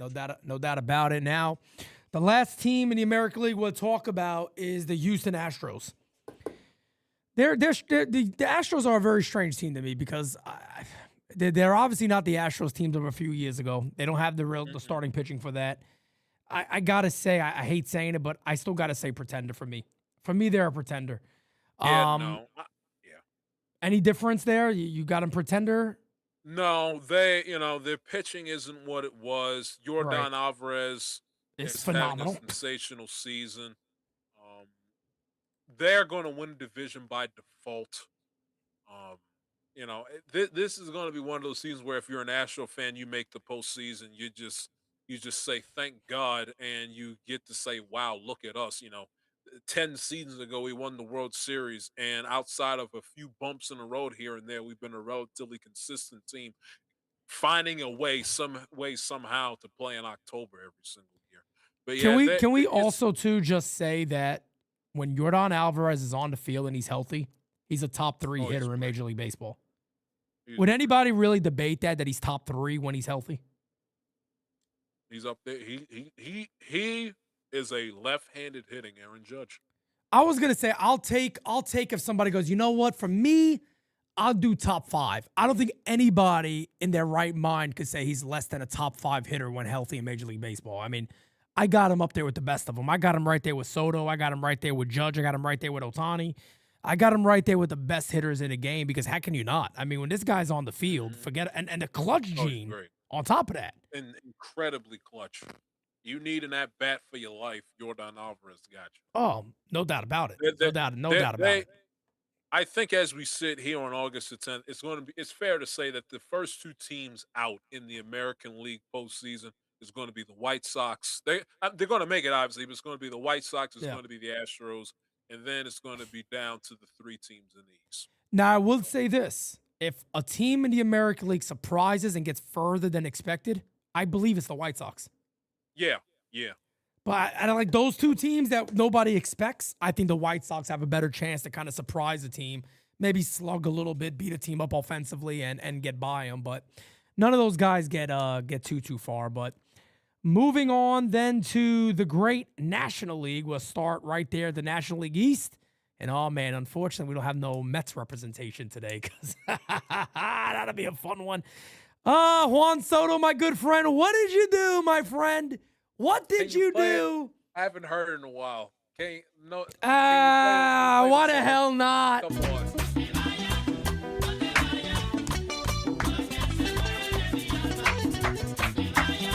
Yay! Oh man, I tell you what, Juan, I should make a t-shirt. Juan, what did you do? That should be the next t-shirt that comes out. Why, Juan? Why? Why? Oh Well, they man, paid I him tell most you money. what. Most I money. love them. I still love them. But man, oh man, the Mets are pretenders. And I think they're going to be pretenders for a while. I got to be honest with you. I think they'll be pretenders for a while. David Stearns is the National League Mike Elias. Point blank Wow. period. Moving on. Wow. What a mess he's made, man. And, you know, I know they said they've had some of the clubhouse problems. But let me tell you guys something, man. Teams have won with, you know, certain people not getting along. They've won. They've won that way. You guys know about Yankee stories in the 70s. They've won with guys not getting along and the greatest, not being best of friends, so to say. But he's made a mess in that organization. There's no doubt about it. And there's been other guys like my good friend Carlos Mendoza who's lost his job. Rightfully so. Fair. That's how the game goes. Somebody gets the blame, and he's the manager, so he gets the blame. But, yeah, they're a pretender. There's no doubt about it. They're a pretender. The Nationals have some of my favorite young hitters in the game. And they can hit with the best of them, man. That team has offense for days. They would have swept the New York Yankees if they had a halfway decent bullpen Oh, I mean, they would have swept absolutely. them with ease. James Absolutely. Wood, who is just an absolute animal. I mean, and just going to get better and better and better. CJ Abrams has become the guy that the Padres thought he was going to be. And, and he's been unbelievably good this year. So that team's offense is legit. They got a real deal offense, leads Major League Baseball in homers, but their pitching sucks. They got no Yeah, their shot at doing bullpen's anything. pathetic. No shot at doing anything. Pretender. The Marlins, again, two of the youngest players in the game that I love. Otto Lopez, Xavier Edwards, two guys who can hit with the best of them, have high batting averages, very much table setters, could really help some contenders out there. They weren't moved, and I understand why they weren't moved. I get it, but pretenders. 3 for 3. The Phillies is an interesting one. I want to hear your take on the Phillies because they did the magical thing, Jai, that apparently the Calculator boys would tell us is not true. Calculator boys have been telling me for years, managers don't make a difference. It's the players. Okay. Then how do you explain to me when a manager, Alex Cora, who I think is one of the better managers in the game and, obviously wasn't a good fit anymore in Boston. Something was happening there. Players didn't change. They just magically got better. The same thing for Don Mattingly in Philly. They just magically got better.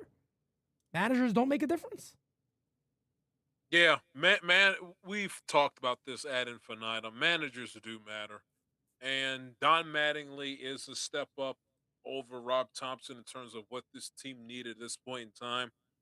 But I think the manager, I think changing the manager improved this team to a point. And Okay. I've more than so than normal. I've seen relatively a decent amount of Phillies games in the last few weeks, and I'll explain why the change in manager matters to a point.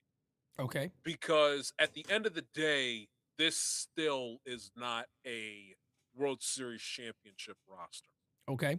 I think, and I don't think that's I don't think that's Don Mattingly's fault. I don't necessarily. We can obviously hold the players on the team accountable, but I think this is more so a Dave Dombrowski Mm. mess. I think firing Rob Thompson and bringing in Donnie Baseball saved the Phillies from being where the Mets are right now. I think it was a If mistake, by they, the way.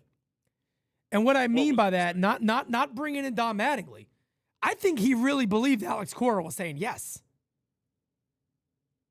Maybe, Yeah, I possibly. really do. I I really believe that kind of kicked them, in the ass, so to say, to make yeah, that change. Because I really do believe they thought Alex Cora was going to say yes. And then when he didn't, it was like, well, I guess I got to call Donnie. yeah. I mean, and he's done a solid job. He But has. I think this the firing of Thompson changed this team's ceiling. If they didn't fire him, they'd be where the Mets are right now in last Yeah, place. By definitely. firing him, they changed their ceiling back, or excuse me, up to where it's always been the last few years. Win about 91, 92, 93 games, make the postseason, and then hold your breath in a best of five. But I mean, you could have I mean, you can pick any manager you want. This is not a World Series championship caliber baseball team. They're going Fair. to make the playoffs. They're going to be a wild card team. But this team, I mean, they if Zach Wheeler and Christopher Sanchez don't pitch, they're a completely different baseball team. Yeah. They win about 75% of the games that those two guys start, and then they're a sub 500 team in games in which those two pitchers don't start. Their bullpen stinks. Why Orion Kerkering, he's he was awful again this weekend against Toronto. Yep. Why are we still going through the Orion? He gave up Gunnar Henderson's second big time base hit of the season the Friday before the deadline 11 days ago. I Yep. mean, he stinks. Their bullpen outside of Durant is not good at all.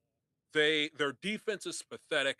Trey Turner has been a sieve at shortstop this season. They The had to defense is reshuffle terrible. they had to Terrible. reshuffle the right side of the defensive alignment, put Harper out in right field because they don't want to rise at second base. They put Kyle Schwarber back at first base, who's out tackling guys, getting in the rundowns. Alec Boehm is getting put into the game over the weekend against Toronto as a defensive replacement. fields the ground ball and has his head up his ass and doesn't know where to throw the baseball, and then shovels the ball to first base at the last second, and the guy and the base runner makes safe at first base. I mean, they are not a very good baseball team compared to the Brewers, compared to the Braves, compared to the Dodgers. They'll make the postseason, yes, because they have the pitching, and like the Yankees, they are a home run or bust team, which against Yep. bad pitching and bad And they teams strike can out win a you a lot ton. of baseball games. That's the thing. They Yep. strike out way, and they don't hit for average, and they don't get on Yep. base. They don't walk. And here's the other They thing don't, they too, don't walk. Jai. But let me, since we're doing this now, it's a good time to actually throw this in the chat right now. The teams that are, I think, as fair as contenders, right? The New York Yankees are the only team here to do. The Phillies aren't far away. They're 7. There's strikeouts overall, highest strikeouts in Major League Baseball. No team has ever won the World Series being top 5. The New York Yankees currently sit number 5. No team has ever won the World Series being top 5 in strikeouts in the league. But baseball nowadays would tell you that doesn't matter anyway. But it does matter. The Phillies are 7th. The Phillies are for contenders. The Phillies are 7th. The team we're going to talk about soon, the Cubs are 8th. You got now it starts getting better. So now you start recognizing who could really be contenders. You keep scrolling. Boston 21, the Braves 23, who we can go ahead and say they're contenders. There's no doubt about it. You got the Dodgers 26th. You got the Rays 30th. So you got a lot of teams out there that are not striking out. But the biggest problem for the Phillies, and so I'm assuming, are you putting the Phillies as pretenders? They are a playoff contender. They are a World Series pretender. Okay, you know what? Pretender I'm for gonna the World Series. I'm gonna go right there and actually say I got them as pretenders overall. I got the Phillies as pretenders overall. In a tough National League, I got them as pretenders overall. I mean, I don't know if you saw it or didn't. Pete, they had the bases loaded the other night. Because the Blue Jays bullpen, again, as we talked about earlier, is from hunger. The reliever on the mound can't find the strike zone. Bases are loaded. What does Alec Boehm do with the bases loaded? Swings at the first pitch. I mean, Jai, I watch Yankee games every day. Every day I call them. They do the same damn thing. So I wouldn't want Alec Boehm anywhere near my baseball team. He is mentally weak. He is a fundamentally stupid baseball player. He can't hit, and he's not clutch. He's not an Oriole, and I see Alec Boehm on my TV, and my blood pressure rise because he is everything that is wrong with baseball players today. Getting paid a handsome salary to suck. And they just have no intestinal fortitude, no mental toughness, no grit, no hunger, no desire, and they're as unclutched and as stupid as the day in July is long. Bases loaded, he gets up and swings at the first. I mean, it's a disease. It's a disease. And here's nothing but the Phillies that really pissed me off. And they won the game against the Nationals the other night, the night I saw it. But please riddle me this. And we, in terms of baseball philosophy, we're on the same page for the most part. Yeah. Please explain to me why Kyle Schwarber with Luis Ariz on the team is still hitting leadoff, and Luis Ariz is hitting cleanup. Stupidest thing in the world. Can someone please explain to me why have Luis Ariz on your baseball team if you're going to bat him cleanup? He's on a team with Kyle Schwarber and Bryce Harper on it. Why is he hitting cleanup? No reason. That is baseball in 2026. And it's the thing that drives me so crazy because there is no way in hell any normal baseball human who has been watching this game for years goes, all right, we begin a lineup with what? Well, we want a table setter. Okay. Who's on the roster? Luis Ariz is there. Yeah, let's put him there. There's nobody that sits there and goes, a roster with Luis Ariz.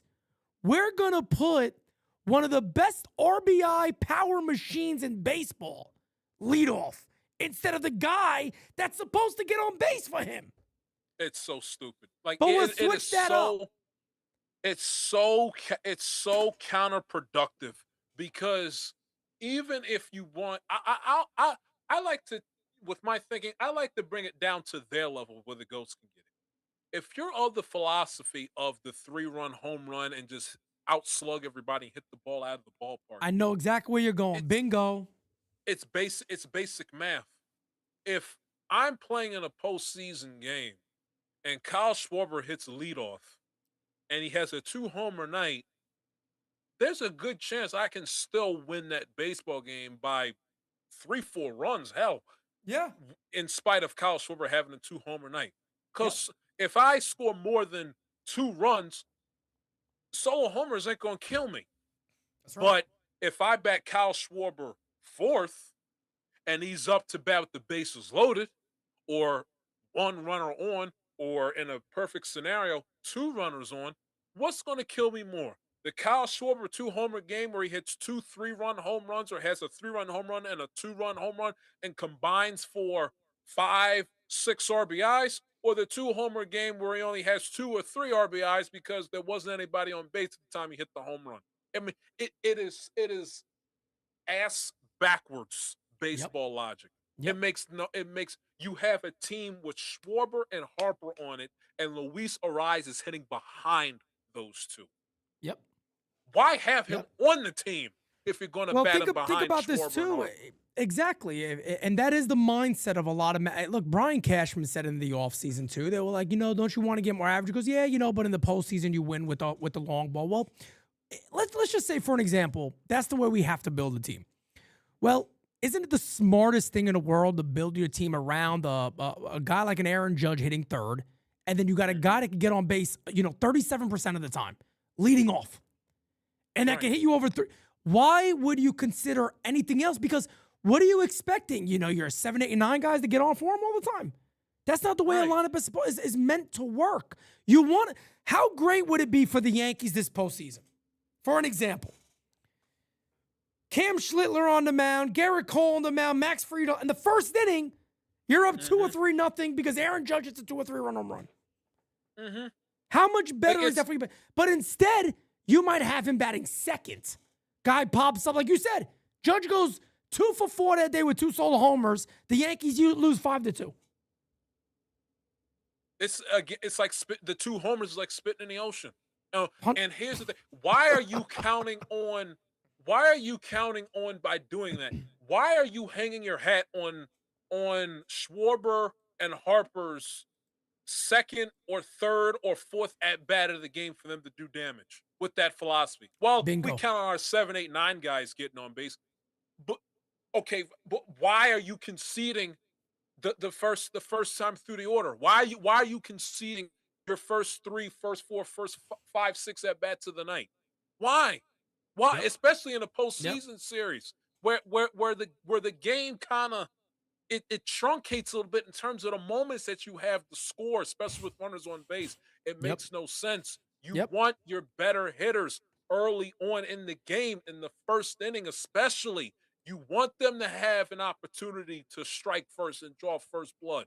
Of course. Why be passive and hang your hat on your 7, 8, 9 guys getting on base so we can hit the 3-run home run batting leadoff, rather than him hitting third or hitting fourth in the order where he's supposed to be, and allowing the guys to get on base and the guys that hit for average, such as Luis Ariz, was why you bought him on the team over from Miami in the first place.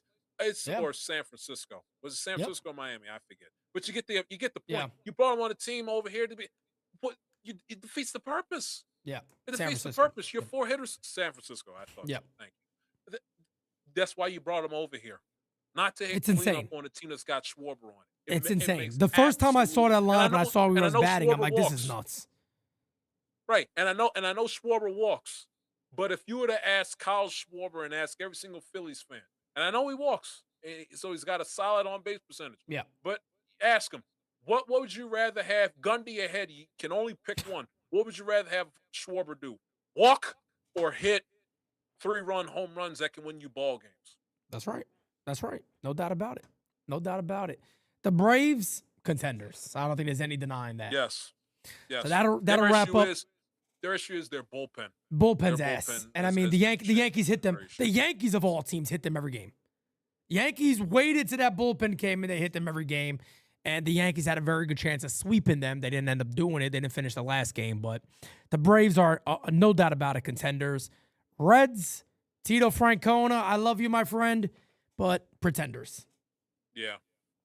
They're just a team that just lacks offense. Yep. Lacks The offense. That's the the Pirates, they can hit. Another sorry to bring up the Baltimore Orioles here, but yeah. Ryan O'Hearn would Ryan have been O'Hearn. uh, Yeah. It's another guy. one you We were guys got told to from be the better the off. Yankees had him for a little bit, and they moved on. He went to Kansas City, I think. Then he goes to Baltimore, and man, does he find his stroke. And apparently, the Orioles ship him off. Pete, and Ryan Mountcastle is still on his team's payroll. yeah, I never understood that. I remember makes sense of that one for me. When the Pirates signed it a 2-year deal or whatever the hell it was, I said that's going to be a good deal for them. Like he's gonna hit in Pittsburgh, and he's had a very good year. I know he's hurt now, but he had a very, very good year. Pirates are pretenders. St. Louis, better year. Same thing. Yep, better year. St. Louis same pretenders, no doubt about it. The White Sox, but yes. Cubs, I'll mash these guys together. The Cubs and the Brewers are contenders, in my opinion. Both of those teams are contenders, no doubt about it. Yeah, a PCA. You want to talk about a crazy season? He got off to a tremendous start about the first month and a half, 2 months of the season. They were calling the MVP potentially. Yeah, and then June came around and went through his own personal June swoon, and then since July, the 1st of July, he's been on an utter tear right now for him offensively. He's put his team on his back. They were able to withstand the missed opportunities, especially with runners in scoring position, was well documented earlier on in the season. How Alex Bregman had not been able to hold up his end of the bargain. Yep. They're a tremendous defensive team. They give Jed Hoyer credit on a sensational job. Dansby Swanson at shortstop has been playing out of his mind for him defensively. The Chicago Cubs are a very, very, very. Don't be surprised if they're in the NLCS. I can see that. Everyone's going to talk about heading into October, the Dodgers and the Brewers. The Cubs are that third team that's going to walk into October and fuck up the party. I can definitely see that. If they're in the World Series this year, don't say I didn't warn you. No, I could see the Cubs. I could see the Cubs doing that, no doubt about it.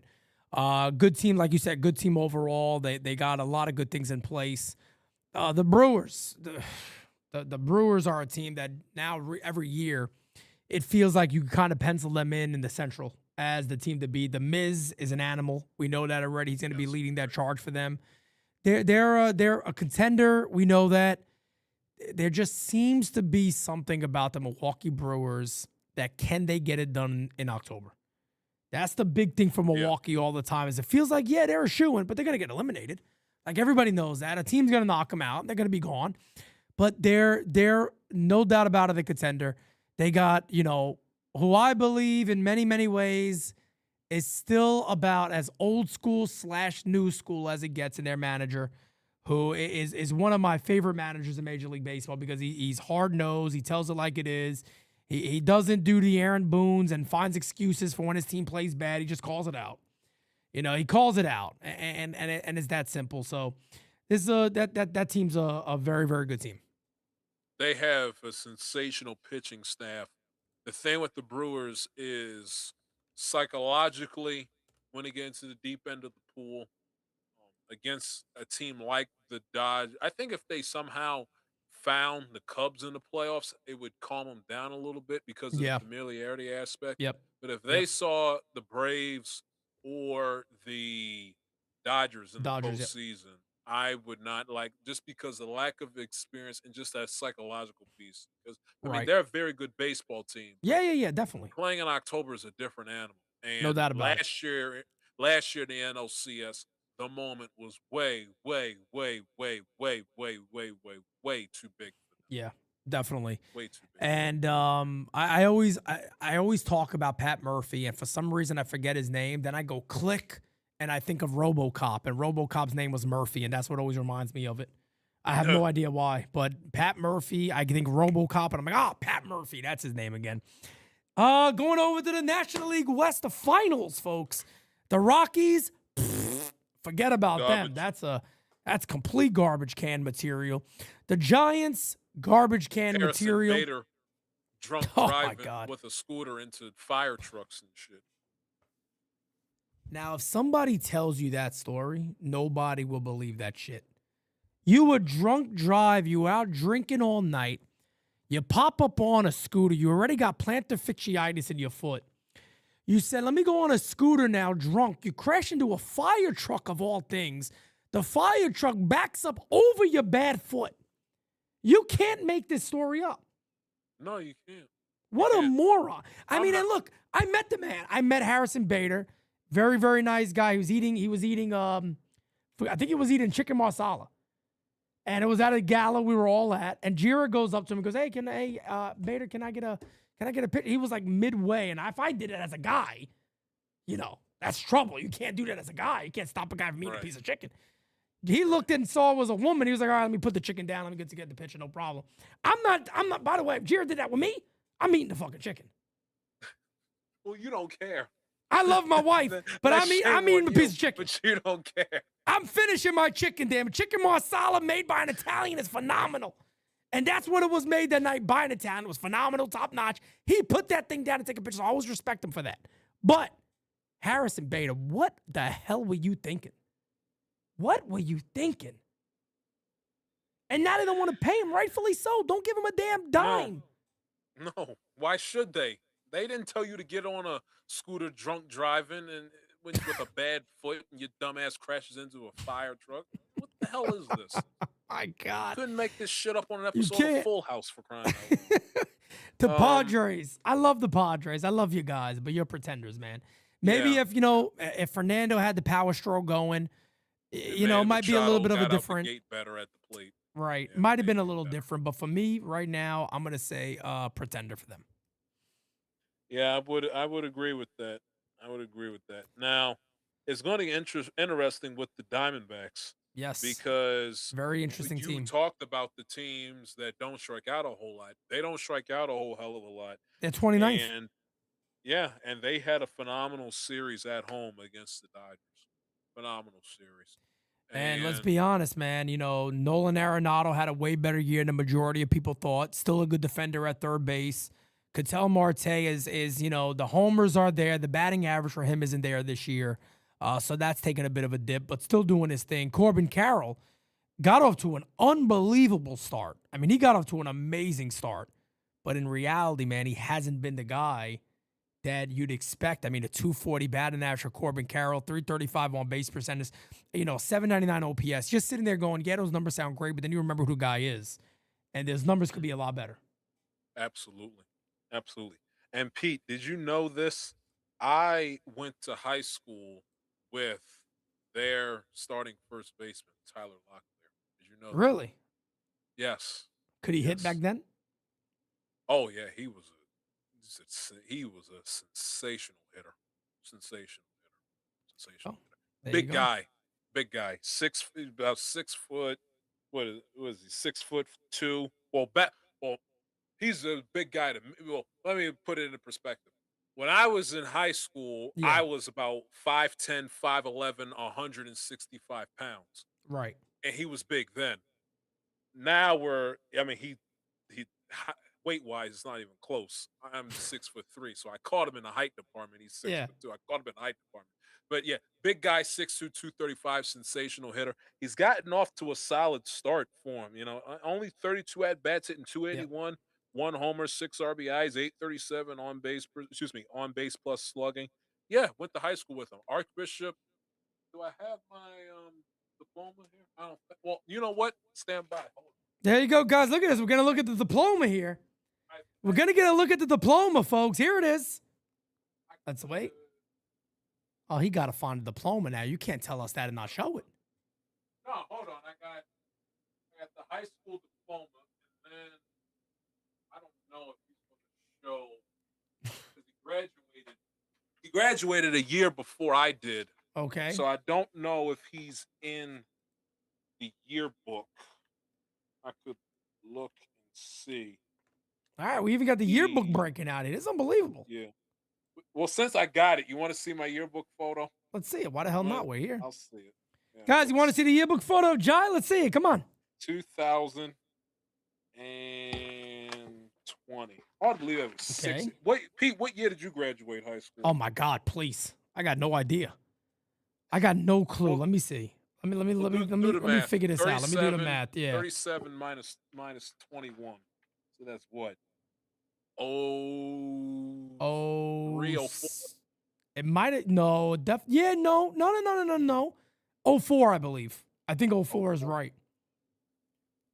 I think 04 is right. Yeah. Because I remember. You don't know. No, I don't know. Why would I know when I have no idea when I graduated. There, look at this guy. You kidding There me? you go. Look at There you this. go. Why they put How you guys about all on that? the Ken Rosenthal's for? Well, no, it was. They really threw you guys all in the. Everybody had to wear a Ken Rosenthal. Yeah. That's a problem, man. And it lets you in a little secret. Where's the individuality here? Well, it was a private school. Ah, okay. Well, what are you gonna do? All right, that's fair. And I found the diploma. But yeah, he graduated. There it is. He graduated in 2019. Okay. So I actually called a few of his football games the year before in 2018, which was the last year he played football. Yeah. He stopped entering his senior year to go pursue baseball, obviously, because he knew he was going to get drafted. But yeah, the biggest person, early high school. The biggest person that I've ever got a chance, like not I've seen in the street, the biggest person I've ever interacted with that I've seen in person is the dude that plays on the Eagles. Jordan Mailata. Bro. Yeah. Huge. He's a tremendous athlete too. Oh my God, has to be. So I told Jira this, right? What you were just about to say. I said, "Gee, you see?" I said we were there with him. We talked to him. He's a very, very nice guy. Took pictures with everybody. Extremely nice. And I said, "Jira, do you know what's crazy?" She was like, "Yeah, he's the guy." I said, "Yeah, I said, you know what's scary about him? You ain't running from this dude. No, you can't. You know how fast that man is." So do you know how crazy that is? He's that big, but he'll catch you. The Philadelphia Eagles have done a phenomenal. I mean, they don't employ schlubs on their football team. Not at all. They got premier athletes, Pete, at every. Jalen Hurts, the 49ers, they got an emergency room on that team. That's all. Yeah, with Shanahan too with the car. Forget about it. The Eagles, they got athletes everywhere. Hurts, Saquon, Devonta Smith, Goddard, the offensive line, Lane Johnson. I mean, just ultimate athletes. Greek gods. Yeah. Everywhere you look, especially on that offense side of and defense, forget about it with fans. Yeah. Top notch. And the last team we got, guys, this is simple. It's the Los Angeles Dodgers. They're obviously contenders. I mean, the rich gets richer, as they like to say, even though they're 2-8 in their last 10 games. So slowing down a bit there, but. Trade? What was your thoughts on them getting school? You know, I mean, I think me and Francis said in the offseason that he's going to be a Dodger, and it was going to be a Dodger this year. It just seemed like everybody kind of knew that the Dodgers had all the pieces to make the deal, and they were going to make the deal, and they did make the deal. So, they're going to be tough to beat. You think it's going to lead to a salary cap? You think a cap's coming? If a cap comes, there has to be a floor. So that's the only reason why I'm kind of, up and down about it. My biggest concern is this. Owners are going to make money either way. Right. That's always the scary thing to consider. Here's my thing, and I always feel like the players are the ones whose backs are truly against the wall here. Because how many guys are really going to want to miss time that affects a Hall of Fame career potentially? You got a guy like Aaron Judge, that missed time with injury. Now the times are against him. He wants to get to 500 homers. Now you go ahead and say, well, we're canceling another year. You come back when you're 37? Yeah, the owners can hang tight. No doubt about it. Also can make the money back. The players can't get their year lost back, which in turn is also money. And that's big. You got a guy like Paul Goldschmidt. I mean, I know I'm talking about guys that we don't care, but this guy's fighting to be a Hall of Famer. Him missing another maybe 15 homer year could be a big difference for him in his career. Guys like Juan Soto that want to have a legacy built to be one of the greatest players ever. Well, you're not missing a year due to injury. You guys are missing a year because you're sitting out and you can't come to an agreement. So I don't know. I mean, look, if I had to guess right now, I'm hopeful they miss no time, but I think that's being very optimistic. I don't know. Look, the deal ends in the beginning of December. I think December 1st is when the deal is over. and then they got to start. They've already been negotiating a little bit, but I mean, we'll see what happens, man. I'm praying that, and everybody asks me all the time, are you, why do you, care? Well, I care a lot too, because there's selfish reasons there too, because I run a business and my business is based on the Yankees playing baseball and baseball in general being played. But, I love the game. I love the game. And the game right now is in a good space. For them to lose time is not a good thing. You got the WBC that is making countries like Australia try to develop baseball players. Italy has taken a major step forward in developing potential major league talent.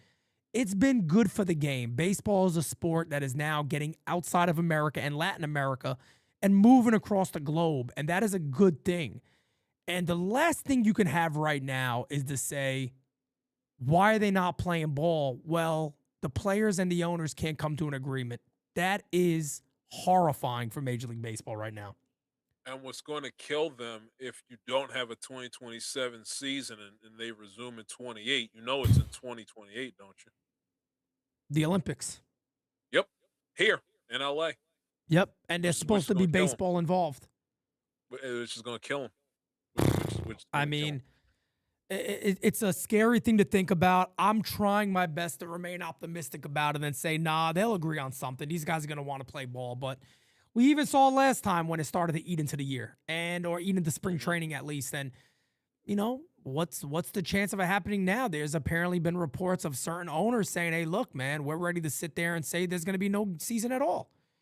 And that's terrifying. That is absolutely terrifying, because I know for a fact, look, if I was a player, I get it. I want to make the deals better for all of us, and I understand that. But it's hard for us to truly win this battle.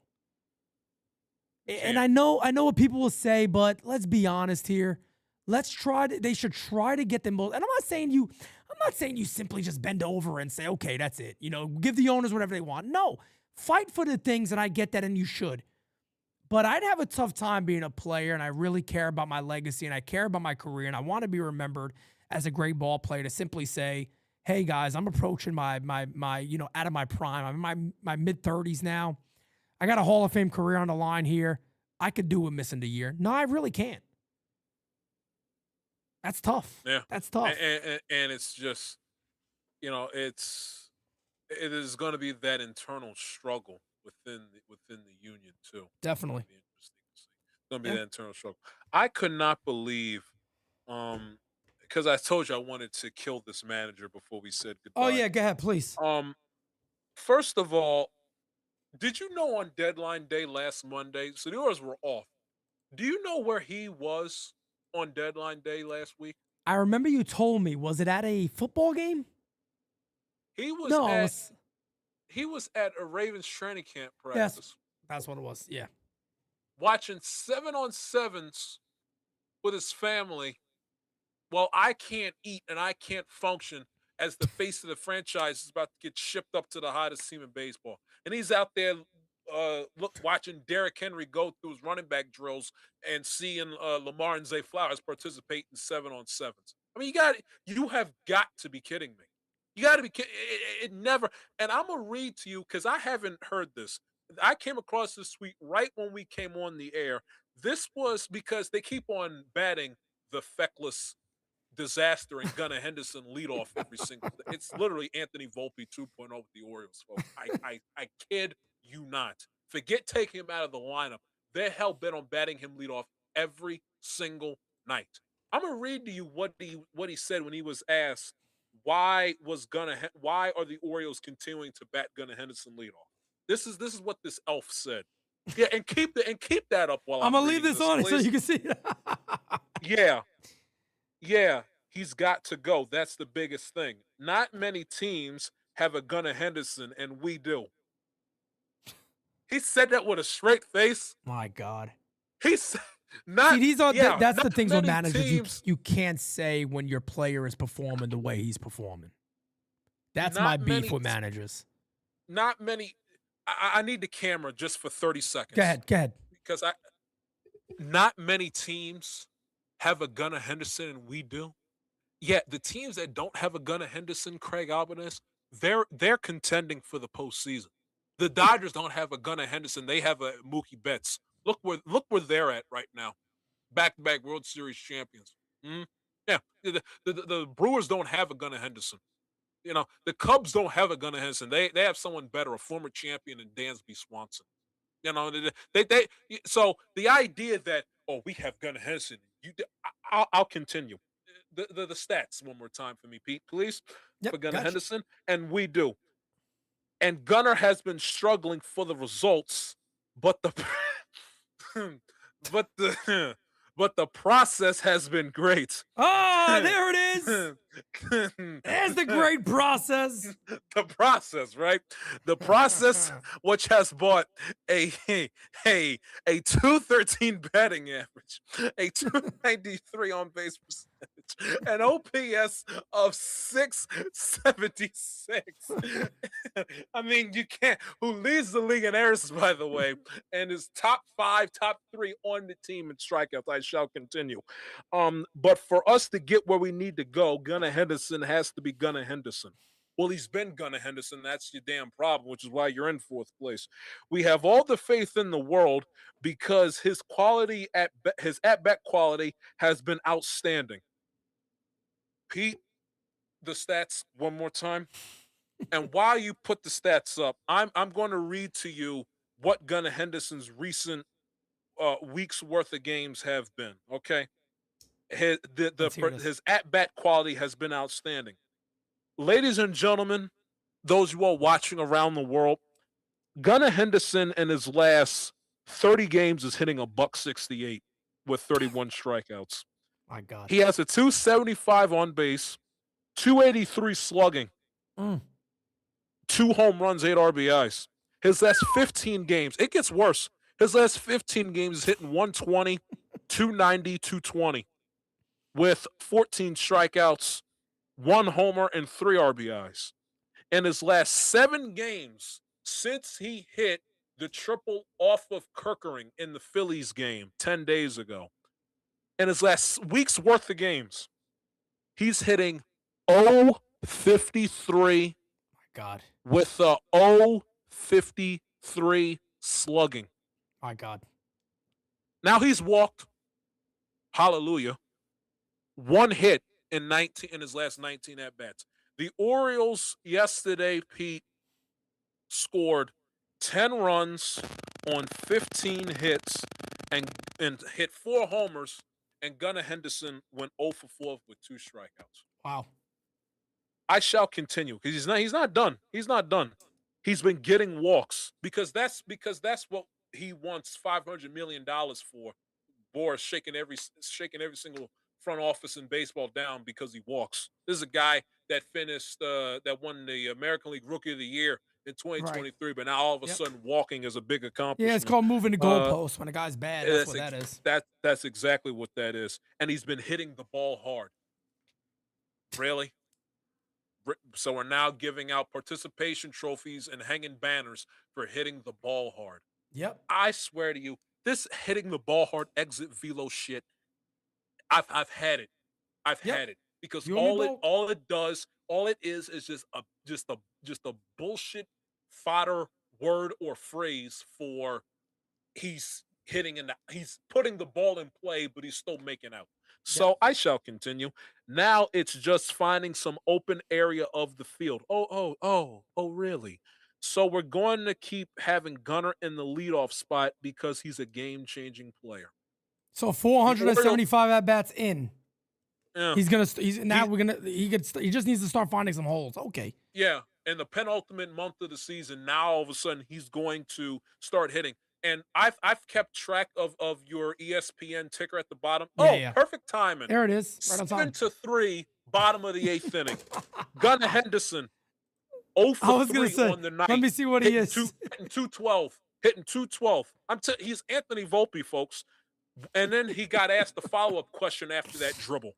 Would moving him down in the lineup ease the pressure or rattle confidence? We have 40 games left. There is no confidence. He said, wait. Repeat that last one for me. He was asked, would moving Gunnar down in the order ease the pressure or rattle his confidence. His retort, we have what, 40 games left? There is no confidence. There is Holy no lack of shit. belief.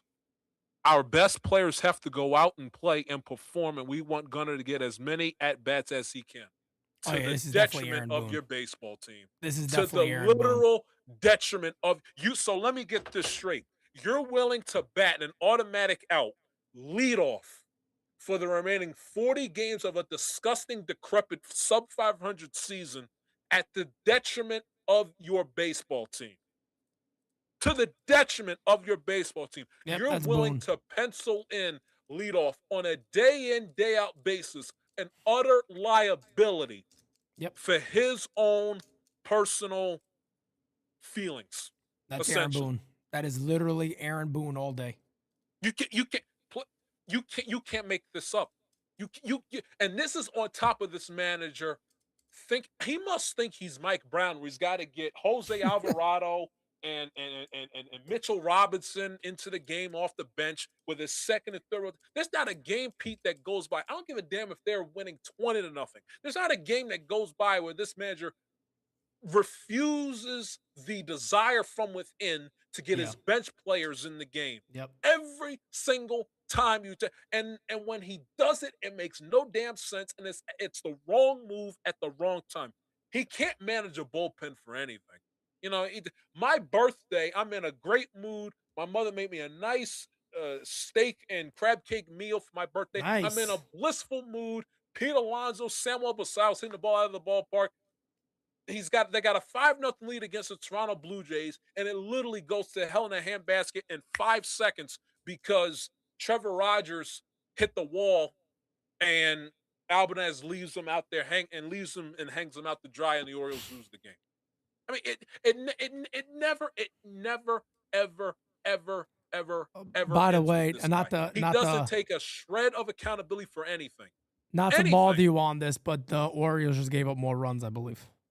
I know they did. They have And I Wolfram guarantee pitching right now, and yeah, somebody I just get Ryan Jeffers does double. that's another thing. Yeah, How many 8-3. times got to look at Grant Wolfram pitch? Because he's a lefty, he's got to see game time. How many times got to look at Grant Wolfram pitch? His How many 5.55 times? ERA says you probably shouldn't see it too much. I mean, what? I feel like I'm in the twilight zone. I swear to you. And he'll sit back with that dumb deer in the headlights look on his face and say, I'll even impersonate him for you because this is exactly how he looks. Well, we just, yeah, it's frustrating. It's frustrating. You got to give Dean Kramer, because he pitched tonight. Ironically enough, his first start against us as a Minnesota Twin. And he was against us, dominated? and he gave up one, and he dominated, as you knew he would. Well, we knew what we were getting with Dean Kramer. This team, by the way, it's got 2 hitting coaches. That's got the calculator boys in the millions with all the spreadsheets and the analytical shit up the riffraff, and the simplest stuff that goes right by their nose they miss. But I'm gonna have to listen to this manager after the game, look dead into the camera, and just, yeah, we just didn't play well tonight. Where you find yourself in a 7-1 hole, you're not going to get many chances to win. It's frustrating, but I have full-fledged belief in the guys in that locker room, and the boys. He always calls them the boys like it's fucking Barstool. The boys, they're just going to shake it off, and they're just going to bounce back tomorrow. I mean, it literally. If you think you have it bad with Boone, we don't have it that much better with them. Let me tell you Elias something. is Dean, the major problem, but this guy, how did he even get the job, man? He literally is as lost and as feckless as it gets as a major league manager. Every Dean button he presses Kramer, wrong. It's pathetic. 7 innings, 1 hit, which might be the greatest outing of his career, to be honest with you. Mhm. 7 And innings, 1 hit, 1 walk, 7 Ks. And if you knew, if that was literally the most predictable thing in sports today, Yep. that Dean Yep. Kramer would get up and shove. It's just Wow. because this organization is stupid. They're stupid, and they're ran by stupid people. They're put together by a stupid GM, and they're managed by a stupid manager. I mean, Gunnar Henderson, Pete, hand over fist in the first month of the season, Yep. ran into outs on the bases like you wouldn't believe. Like literally, John Sterling, R.I.P. They run the bases like drunks personified. Not one time.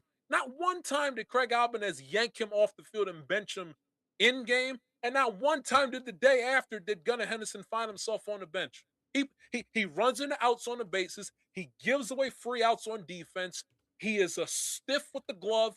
He is inaccurate as hell throwing the first base, and on top of it, he's an automatic out at the plate. And yet he just gets sharpied in the lineup every single day. Without, I'm telling you, it is Anthony Volpe, Timu version. You literally, it's like there's oh my God. he must play every day to the detriment of the team. It's every single night. It's enough. Unbelievable. Yeah, it's tough. I hate this team. It's tough being a Baltimore Oriole fan. I tell you, man, it's not easy. I get it. I understand. But Jai, that'll wrap it up for tonight. Guys, again, I put Jai's X profile on the chat right there. Go give him a follow. I know you guys, everybody loves when you're on here. I truly believe some Yankee fans just feel a little bit better knowing that the Orioles got it pretty damn bad themselves. So to hear another fan besides me upset and angry, I think it makes everybody feel a little bit better. So. And he just and like Boone, Albanez, if you push back, he gets very pissy. This little 5'3" little toad from Mario Kart having ass motherfucker. Ooh boy.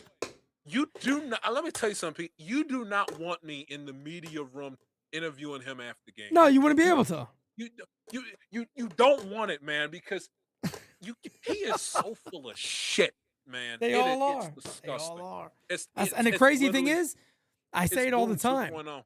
You don't even have to be like, see, well, you know, you're gonna have to be. You don't have to be aggressive. You don't have to be insulting. You could just use number. You could use the numbers and use their own words against them to prove how stupid they are. Oh yeah, and how bad they are. That's all you got to do. That's all you got to do. That's literally all you got to do because they think that they're the smartest ones in the room, and that the rest of us are just idiots, just mindless idiots that just obedient soldiers. Just says No, that's not how this works. He is. I can't stand him. I couldn't think I could hate a manager more than Hyde. He congratulations. That's why I say the grass isn't always greener on the other side. If the Yankees ever move on from Boone, they better make the right thing. They better move on from everything at that point, and including Brian Cashman and just switch overall. But who the hell knows? But guys, it's been fun. In 2 weeks will be hell. Oh yeah, Yankees will hit about 12 homers in that series. They need it. I'm not looking forward to it. They need it. And that's in Camden Yards, right? Yeah, absolutely. That's in Camden Yards. It'll be in Camden Yards. And I'll see Aaron Boone, the battle of the idiots. Boone, the battle of two moronic managers, and Albanez with his seeds on the other side. Hopefully, at least once or twice in that series, I can get the tweet. The Orioles win under my umbrella. Hey. By the way, guys, if you don't follow Jai, I think even when the Yankees aren't playing the Orioles, he posts that when the Yankees lose. Yeah, it's like a mandatory post. I must. I love that. That sound unbelievable. Gives me so much joy. Unbelievable. Well, guys, it's been really, really fun. You know how to follow Jai now. Everything is there. Do you want to plug anything else while you're on here? Yes. I will. New episode, this week's episode of the Amatelakatelias podcast, which is my podcast that I do, my sports talk, where I just don't talk baseball, I just don't talk Orioles. I do everything. We're entering the busy season with the football season on the horizon, 5 weeks away, college 4 weeks away. Got plenty of NFL training camp conversation and some preview tidbits and items of conversation I will get into on Wednesday's episode. Obviously, I'll talk Orioles and Yankees and the Brewers and the Cubs and the Dodgers as well. So if you aren't a subscriber to that podcast, I will, matter of fact, since I got YouTube up right now, let me drop that in the chat before we say goodbye. But please don't hesitate to subscribe, drop the Twitter. For those of you all out there that know any bachelorettes ages 24 to 34, you can follow me on Twitter at the Jai Shields as well. Because it's hard out here for a pimp. And Pete, you're the best. I'm actually gonna put it in the chat for you right now. Link to YouTube directly to the podcast. I just had it pulled up right here. There you go, guys. That's it right there. So give him of course, subscribe. Definitely check out the podcast. No doubt about it. The one thing I love about Jai is he's always bringing the energy. There's never a down day. There's never a down day. There's never a dull day, as I like to say. It's true fandom, no doubt about it. And like I said, it seems like a lot of times in a lot of these major league organizations, the diehards know even more than the organization does. Case being, I hate doing this, but case being, Anthony Volpe starting to play a little bit of second base now, where the majority of us sat there, gave one look at him and said, that's a second baseman. Saw him field a couple of ground balls at shortstop and said, that's a second baseman. I'm sorry. But Michael K never reported that. No, because he can't because the father might get upset with him or the sister or the aunt or there you go. I said aunt. Told you. Jai hates that, by the way. New Yorkers out there. Jai hates that, isn't it? New Yorkers know it's aunt. My Aunt Kathy, I've been with forever. But I love my Aunt Kathy, man. I miss my Aunt Kathy. Jai, my Aunt Kathy used to beat the shit out of me, like you can't imagine, bro. But didn't mean to. It wasn't like she hit me.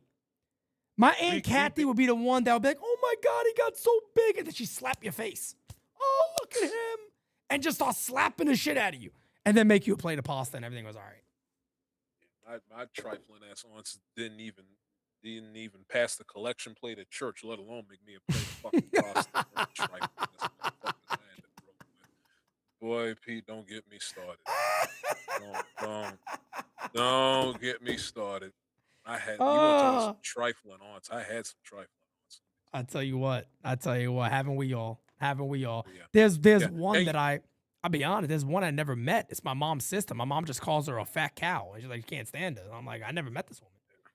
Take that, and then multiply by like 3 or 4, and then you got my family. But no, seriously, Instagram at the J Shields, attractive. I don't date no, I don't.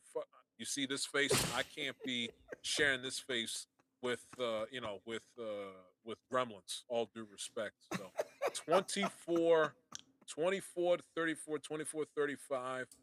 I'm not picky in terms of race, although I will say if you recommend someone of European descent, I do have the persuasion for those of Italian descent, as we well know. But I'm not picky. Dominican, Puerto Rican, and then of course a good sister from Brooklyn doesn't hurt either. So, but yeah, forget the podcast. That's what's most important in my life right now. That and making sure that Mike Elias gets fired at the end of the season. Those are the top two most important things right now. That's it. Yes. Okay. There you go. So. And the Bengals getting through training camp, all healthy and good shape. Well, I got one update from the 49ers training camp, and everybody's on the injured reserve list. So I was like, okay. So I'll just wait, I guess, and see what happens. But it doesn't seem like it's going to be too good again. So what are you going to do? Damn substation by the practice facility. Exactly what it is. All right, fellas. Thank you, everybody. Appreciate you guys. Make sure you subscribe to NYY Underground and also hit that like button before you leave. With that being said, folks, until next time, peace out. See you later. Can't make a promise, but I do my best. 25 sitting on 25 racks. Just got started, no, we ain't done yet. But a new crib, that's a goddamn flex. Sign that check. Told them last year that I been up next. Can't take calls, but it's send